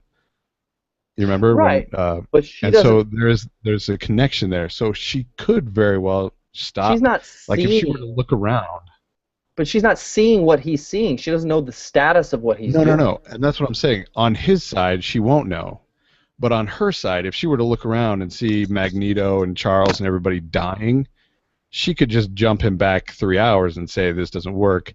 Convince yourself that, and say, we need to find a new place, and then go start from there. You know what I mean? Like, on Okay. her side, Okay. that was Yeah. my thought, was if none of the consequences matter, then none of the consequences matter. You are the guy that's actually like really digging into some of the time travel consistencies here, but so that I don't that's know, dude. You okay. said looping time travel, which blew my mind. So Well, I mean that would be kind of cool, you can right? take the Like, crown. Yeah. I think that would be interesting. Um, all right, so yeah, I mean the stakes and erasing of history and whatnot within this film is a problem, but it's not so big of a problem you can't enjoy it. Um, what about what about their entire film history? Because what they did with this movie was we are now sitting at the end of this film, and this is my major problem. Nothing that we've seen up until this point, except for X-Men First Class, exists anymore. Right. None of it has happened. X-Men 1, X-Men 2, X-Men 3, X-Men Origins Wolverine, and The Wolverine, none of those things have happened. So, like, what? I mean, we could get into the details, but I don't think we should really have time. I mean, examples of details are like, Right. I mean, the fact that Jean Grey and Scott are even romantically involved. Like, this is a totally different timeline, right? Would they have connected the way they had? Would she even understand at all what Hugh Jackman's or what Wolverine's attraction to her was at the end of the film? Because who knows if that stuff would have happened? Does he? And this is one that we don't know. Does he have? Does he even have metal on his claws in this new rebooted version? Because for all we know, and we know that William Stryker witnessed a lot of what went down, and we know that he's bitter. He might kidnap Wolverine and put metal adamantium on his skeleton, but the resources that he had to do so are now drastically different from before. So there's just a lot of stuff that happened that has now not happened, including the best part of the entire series, which is Wolverine's missing memory and Charles helping him find it, and his romance with Jean Grey, and the death of Charles, which has never officially Oh been yeah, wow. explained as to why he's around. You know, like Right, that was kind of a big jump. right. Apparently, there's a stinger at the end of X-Men 3 that involves him, like Patrick Stewart, in some way Reconstituting starting to himself. move. And one explanation has been that that he had a catatonic twin brother that he was able to implant his consciousness into, No. and that was how he sort of like saved himself at the end of X-Men 3. If so, fine, he's there. They only did that in the stinger, and they didn't explain that in this film, like why he's around. Also, the Wolverine ends 2 years. You know, they do a stinger where it's 2 years after the events of the Wolverine, which are supposedly in 2013, and then it says 2 years later, and he's meeting Charles and Magneto, and they say there's a problem. Then, Right. 8 years after that, they finally do something about it in 2023. So that was, I mean, I guess you could make the argument that maybe the Wolverine is actually set in 2021, and those things are like continuous. I mean, that's possible, but they didn't. They did, at Well, least didn't think. there's a whole decimated history there. Like you look at the entire world has been overrun by the Right. Yeah. Sentinels, No. and you know what I mean. That whole It's dark. population. So there's a whole war that could have been taking place, but you know, like 5 or 6 years of that time Right. gap. Right. But it is kind of I thought this one started off with them kind of explaining to Wolverine what was going on. I feel like in that 5 to 6 years, he would know what's going on and would be rushing in saying, "You need sure. to send me back." You know, that he would be on board. But what about, Mike? Does it bother you that they have? Because you said earlier that this film was basically Star Trek, not Star Wars, which you just talked about, but that this film was rebooted like Star Trek. And I would disagree in the execution of how it was done, because with J.J. Abrams, they specifically stated that they've created an alternate timeline, leaving everything that happened. It really did happen. It was just in another timeline. And in this one, they kind of indicate that they're thinking of things as a fixed timeline universe, and that everything that we've seen before has never had a chance to happen because of the changes that they made. So do you look at this as saying, no, no, no, no, they all have happened and all the X-Men got annihilated in another timeline? We're just now sitting in a new one, and appropriately so, the only one who remembers the other timeline is Wolverine, who has been our center from the very beginning? Or do you take this to be that there is a single timeline, and everything that we've seen until now has been completely obliterated? Yeah, I'd have to go with the obliterated thing because they mention in the film that time is like a river and it's being forced a certain way, and you can make ripples, but it's one thing. Hmm. And I mean that's an excellent point when you kind of sit with it afterwards to think about all that has been undone, and simultaneously the ability to like retell new stories now and I guess maybe the better way to look at it would be like Amazing Spider-Man and how they're rebooting the same stories They're that they're actually going to doing the have to same stuff tell, again. even though Yeah. we just did it. Yeah. Yeah, I mean that's an excellent point, dude. Good call. So I mean that just bothers me because I'm a fan of the previous films. Particularly, well, I mean X-Men 1 and 2 I think are really terrific. I love Wolverine.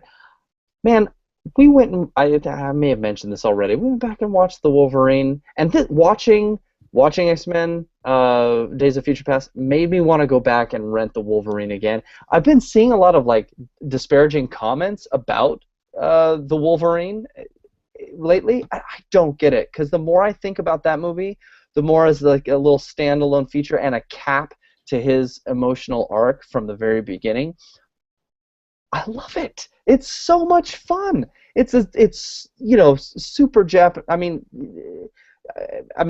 not a huge I don't know a ton about samurai films, but it just has more of an undercurrent of Japanese culture and samurai culture, and it's I think the Wolverine is fabulous. So because I have an affinity for those stories and where they've been, it irritates me that they've just said no, none of them happened. None of them happened. I guess the one solace is that the guy I care the most about actually does still have those memories as if they did happen. So maybe some comfort in that fact. Yeah, and that was a touching scene when he sees Jean standing there, Yeah, and yeah. you think about that entire history and what's gone down, and yeah, But like, that was a good moment. but his whole history with Charles now, like the Charles that says "Welcome back, friend" is not the Charles that knew him as an amnesiac and vowed to help him find his his history and all of and walked Well, they through. kind of set that up What's that? because when they pull him out of the river, when they pull the Wolverine out of the river after being impaled, he's kind of an amnesiac, and they set it up like Stryker was going to start doing experiments on him, and that Charles was going to have to find him. You know what I mean? Yeah, that's true. And yet And so yeah, they kind of did yeah. they did kind of set that trajectory. That boy, that's true. I had forgotten about that. He is in Stryker's hands, isn't he? Yeah. That's a good point. Good point. So maybe something awful still happened. Yeah, it's like it turns out all the same stuff that happened before happened again. It's just they don't all die at the end, which is what Right. would have happened. Other minor things that didn't make any sense. In X-Men 3, Bolivar Trask is a tall black man. And in Oh, Days of Future Past, he is Peter Dinklage, who is neither tall nor black. Um, that we know of. that we know of. Kudos to the makeup department.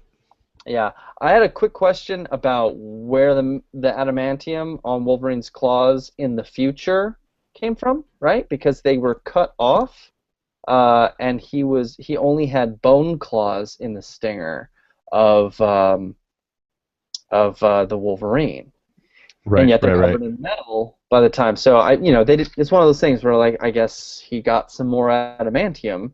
Yeah, he heals He metal now. he heals metal. Brilliant. Yeah. Um, Other little Easter eggs in there. They of course hint at Quicksilver being Magneto's son. Um, Right. a couple of different moments, and I've asked more, knowledgeable folk than myself, and apparently that is the case. Now, Mike, you were saying that there was a potential alternate father for Quicksilver and his sister.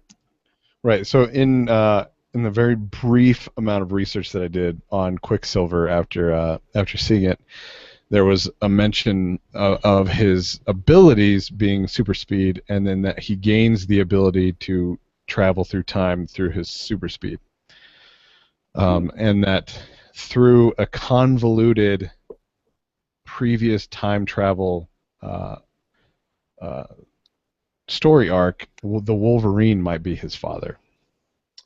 Like a comic book previous Right. time So this is travel all. story. This Oh, was okay. like a brief jaunt from Wikipedia through some links that Wikipedia Okay. All right. was connected You had to, hinted and at it. You had hinted at it, and I was thinking that somehow, like the X-Men Days of Future Past time travel business might have somehow made it so that he oh was yeah, no, father. But yeah, yeah, no, this is he travels back. He doesn't travel back prior to the kid's conception. He would have been around, right? But sure. the time traveling wouldn't have changed any of that. Yeah, Uh, the time traveling that we're talking about for the movie, for sure. yeah, doesn't change any of that. All right. Well, it's fun to think about, but I'm sure they set it up that Magneto is definitely going to be the kid's dad.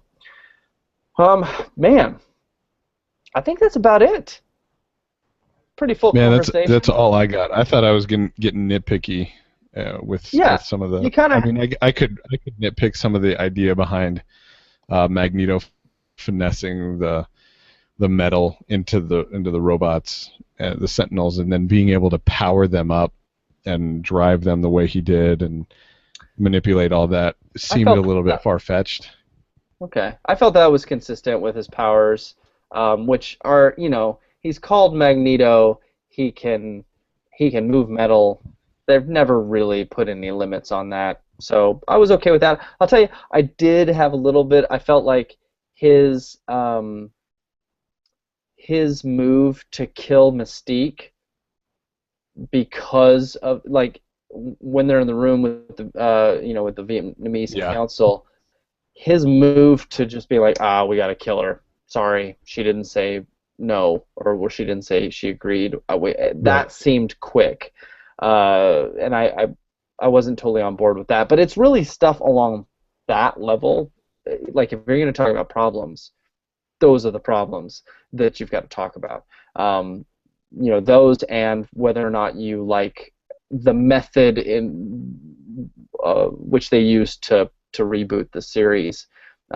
Which I guess we should talk about, Mike. What comes next? Because there was a revealing The stinger at the stinger. end of Days of Future Past. One that left me completely mystified, and because I'm not an ardent comic book reader. Did you know who that was in the stinger? I I would not have known. I would have been on the same level as yourself. But had I not, at the end, as the credits were rolling, I pulled out my phone and looked to see if there was a stinger, and they said, "Oh yeah, there's a stinger with Apocalypse." Okay. So I had to look up Apocalypse. Um, and, well, first of all, I thought it was a woman that was moving the pyramids, and apparently it's a young boy.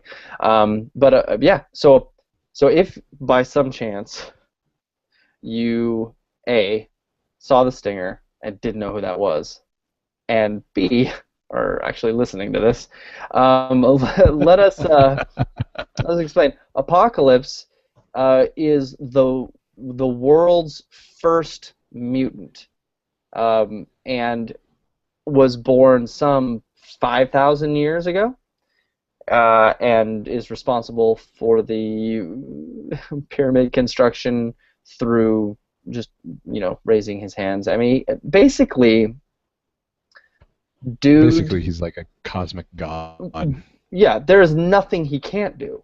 He is his powers. Like name a power, he has it. I don't know if that's because like he just kept evolving them, or if he was a mutant that then procreated, which means all of his procreant descendants um, just have pieces of his powers, or what.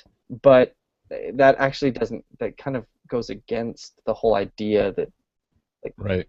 people are mutating into these things, and more that there was sort of you know a something inserted into the genetic stream that is now being diluted throughout all of humanity.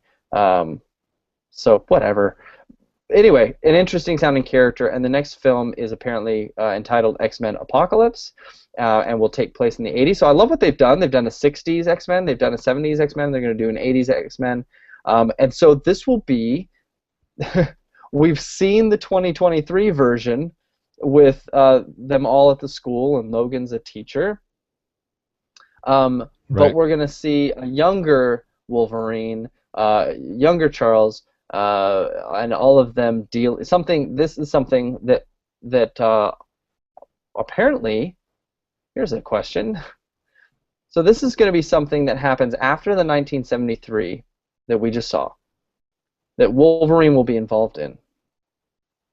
But will once our Wolverine comes back to himself in 2023 and seems to not know anything, will he not remember the events of the 1980s X-Men Apocalypse that he lived through, but his alternate timeline consciousness didn't, which apparently is what's ruling his body at the end of Days of Future Past.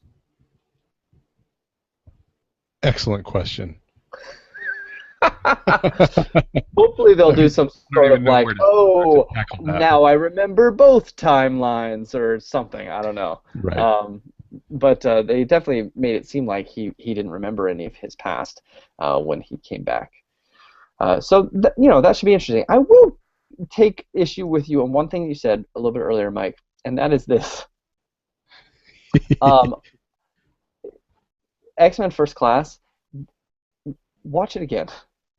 Watch it again. It's terrible. It's X-Men First Class is not terrible. it Nobody thinks actually it's actually awful. it's I brilliant. know. I know. Awesome is what No, you no, meant no, to no. say. It's a great idea and great action, but actually go watch how everything else is actually executed. It's laughably bad. I mean, even Fassbender and McDonald, what's his name? Um, McAvoy. McAvoy. Even they're not good under the direction of Matthew Vaughn.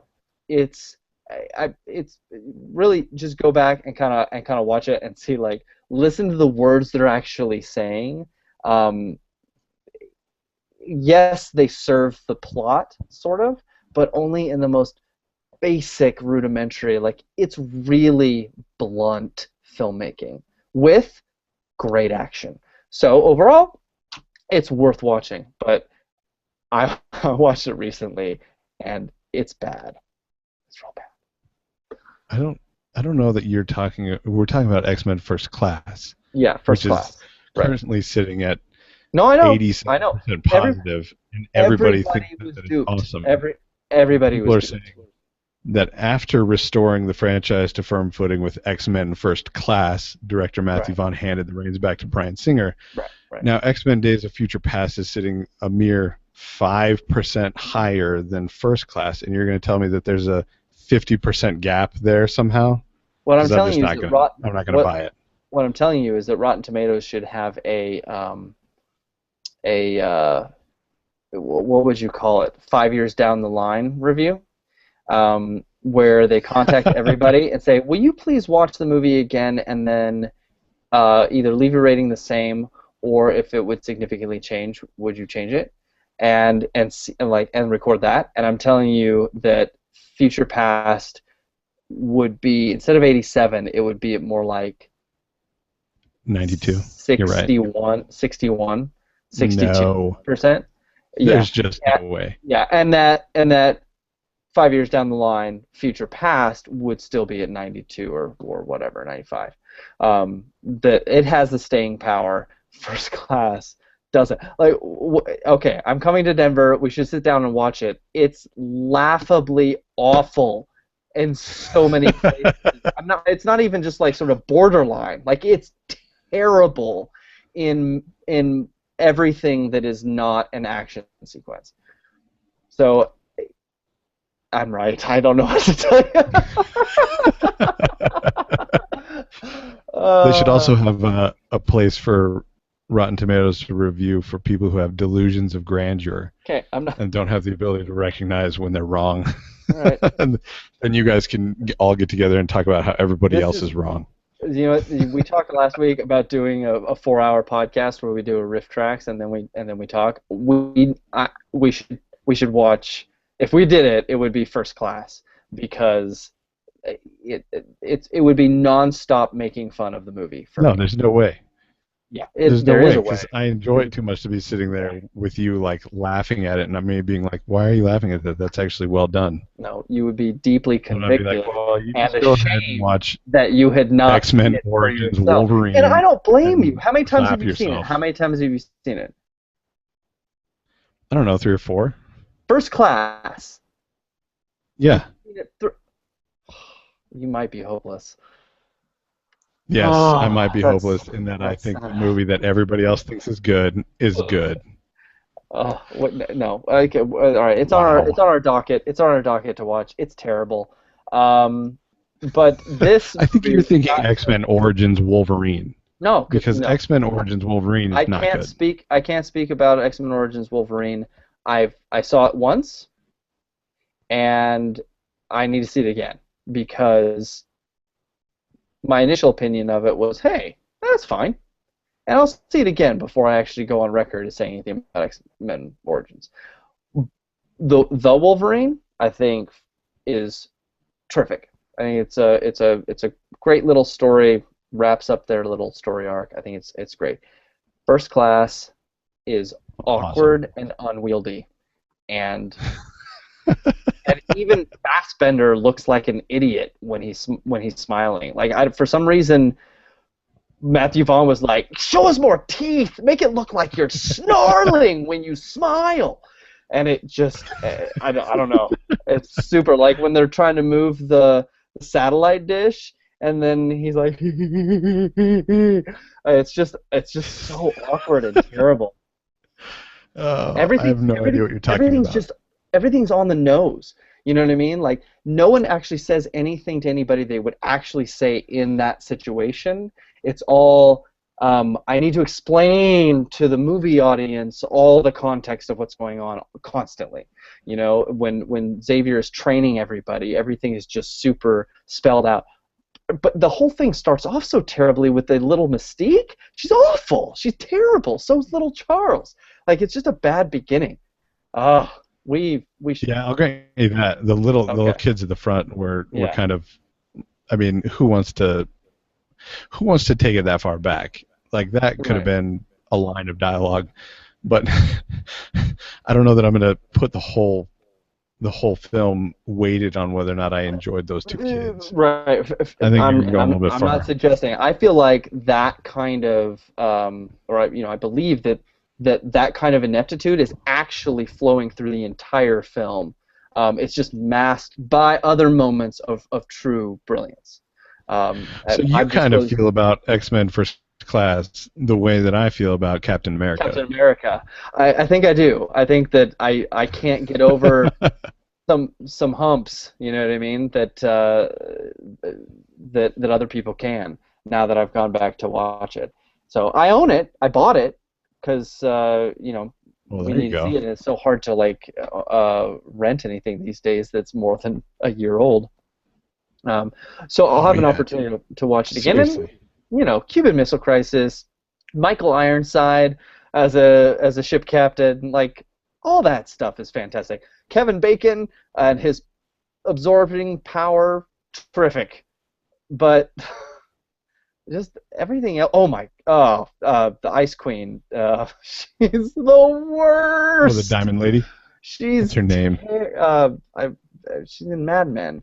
I can't think of her name. I can see her playing as January Jones. Yes. It's like she's not terrible. She does a really good job in Mad Men, but she is directed really poorly in First Class. Yeah, that was Ah. one of the things that they listed on Rotten Tomatoes was that everything was nope. You know what? Look at that. It doesn't say that at all. It doesn't say anything was terrible. So That's okay. Even the aggregate score. I mean, look, we all of us are guilty of you know being wrong, and being this is it's your like chance.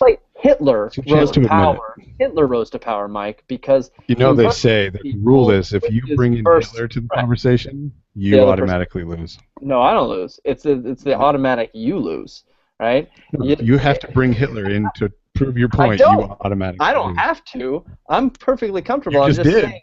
Here's an analogy, but not because I had to. I simply did. So it's an analogy. Like there were people who were super excited about what he had to say, but then upon further reflection, it turns out the positives did not outweigh the negatives. So I'm just Yes, it saying has no some bearing here. honest, some honest further reflection might be required here. I think you're right. So good.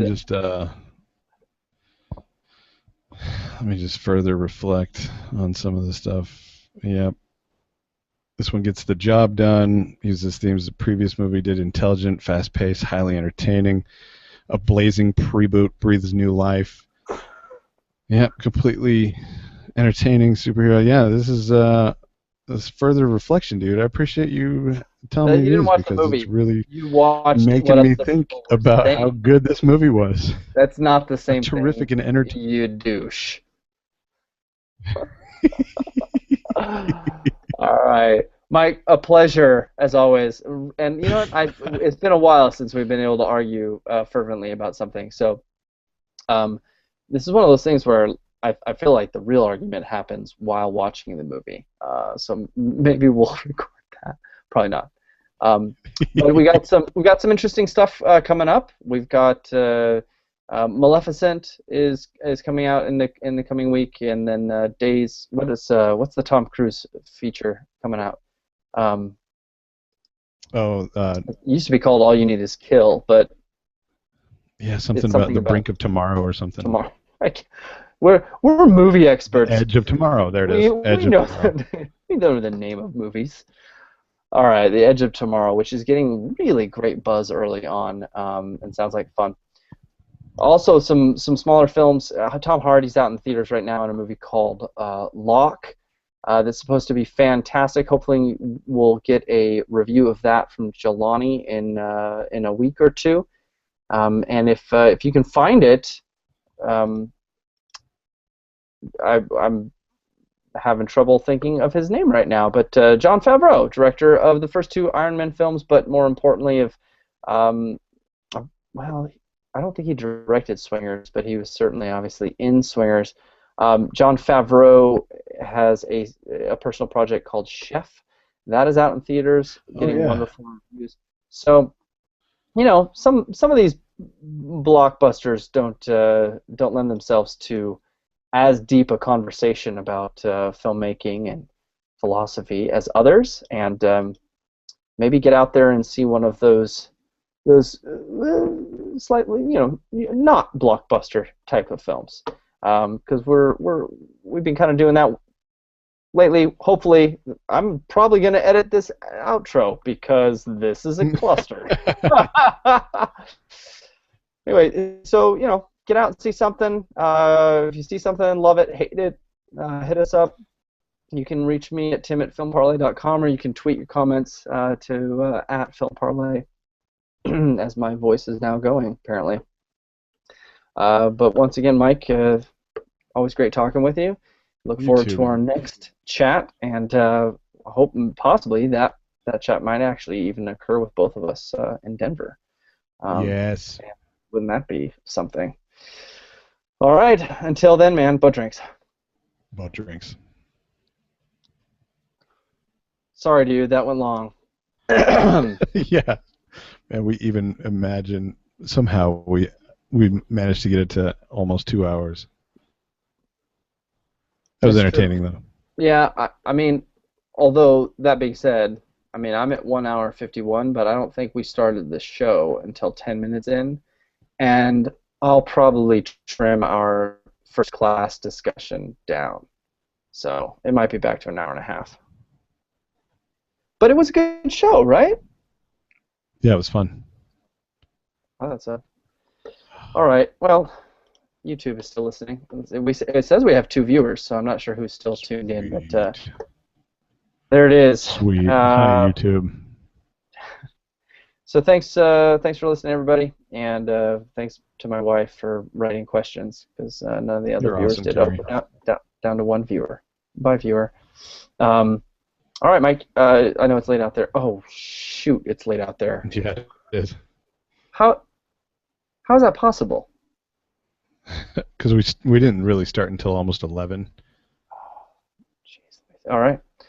All right. Well, if you missed the broadcast and you're listening in on YouTube, you can start the broadcast over or wait for the podcast to come out in iTunes in a few days. Mike, I'll talk to you later, dude. All right, man. Have a good night. All right. Take care. Bye.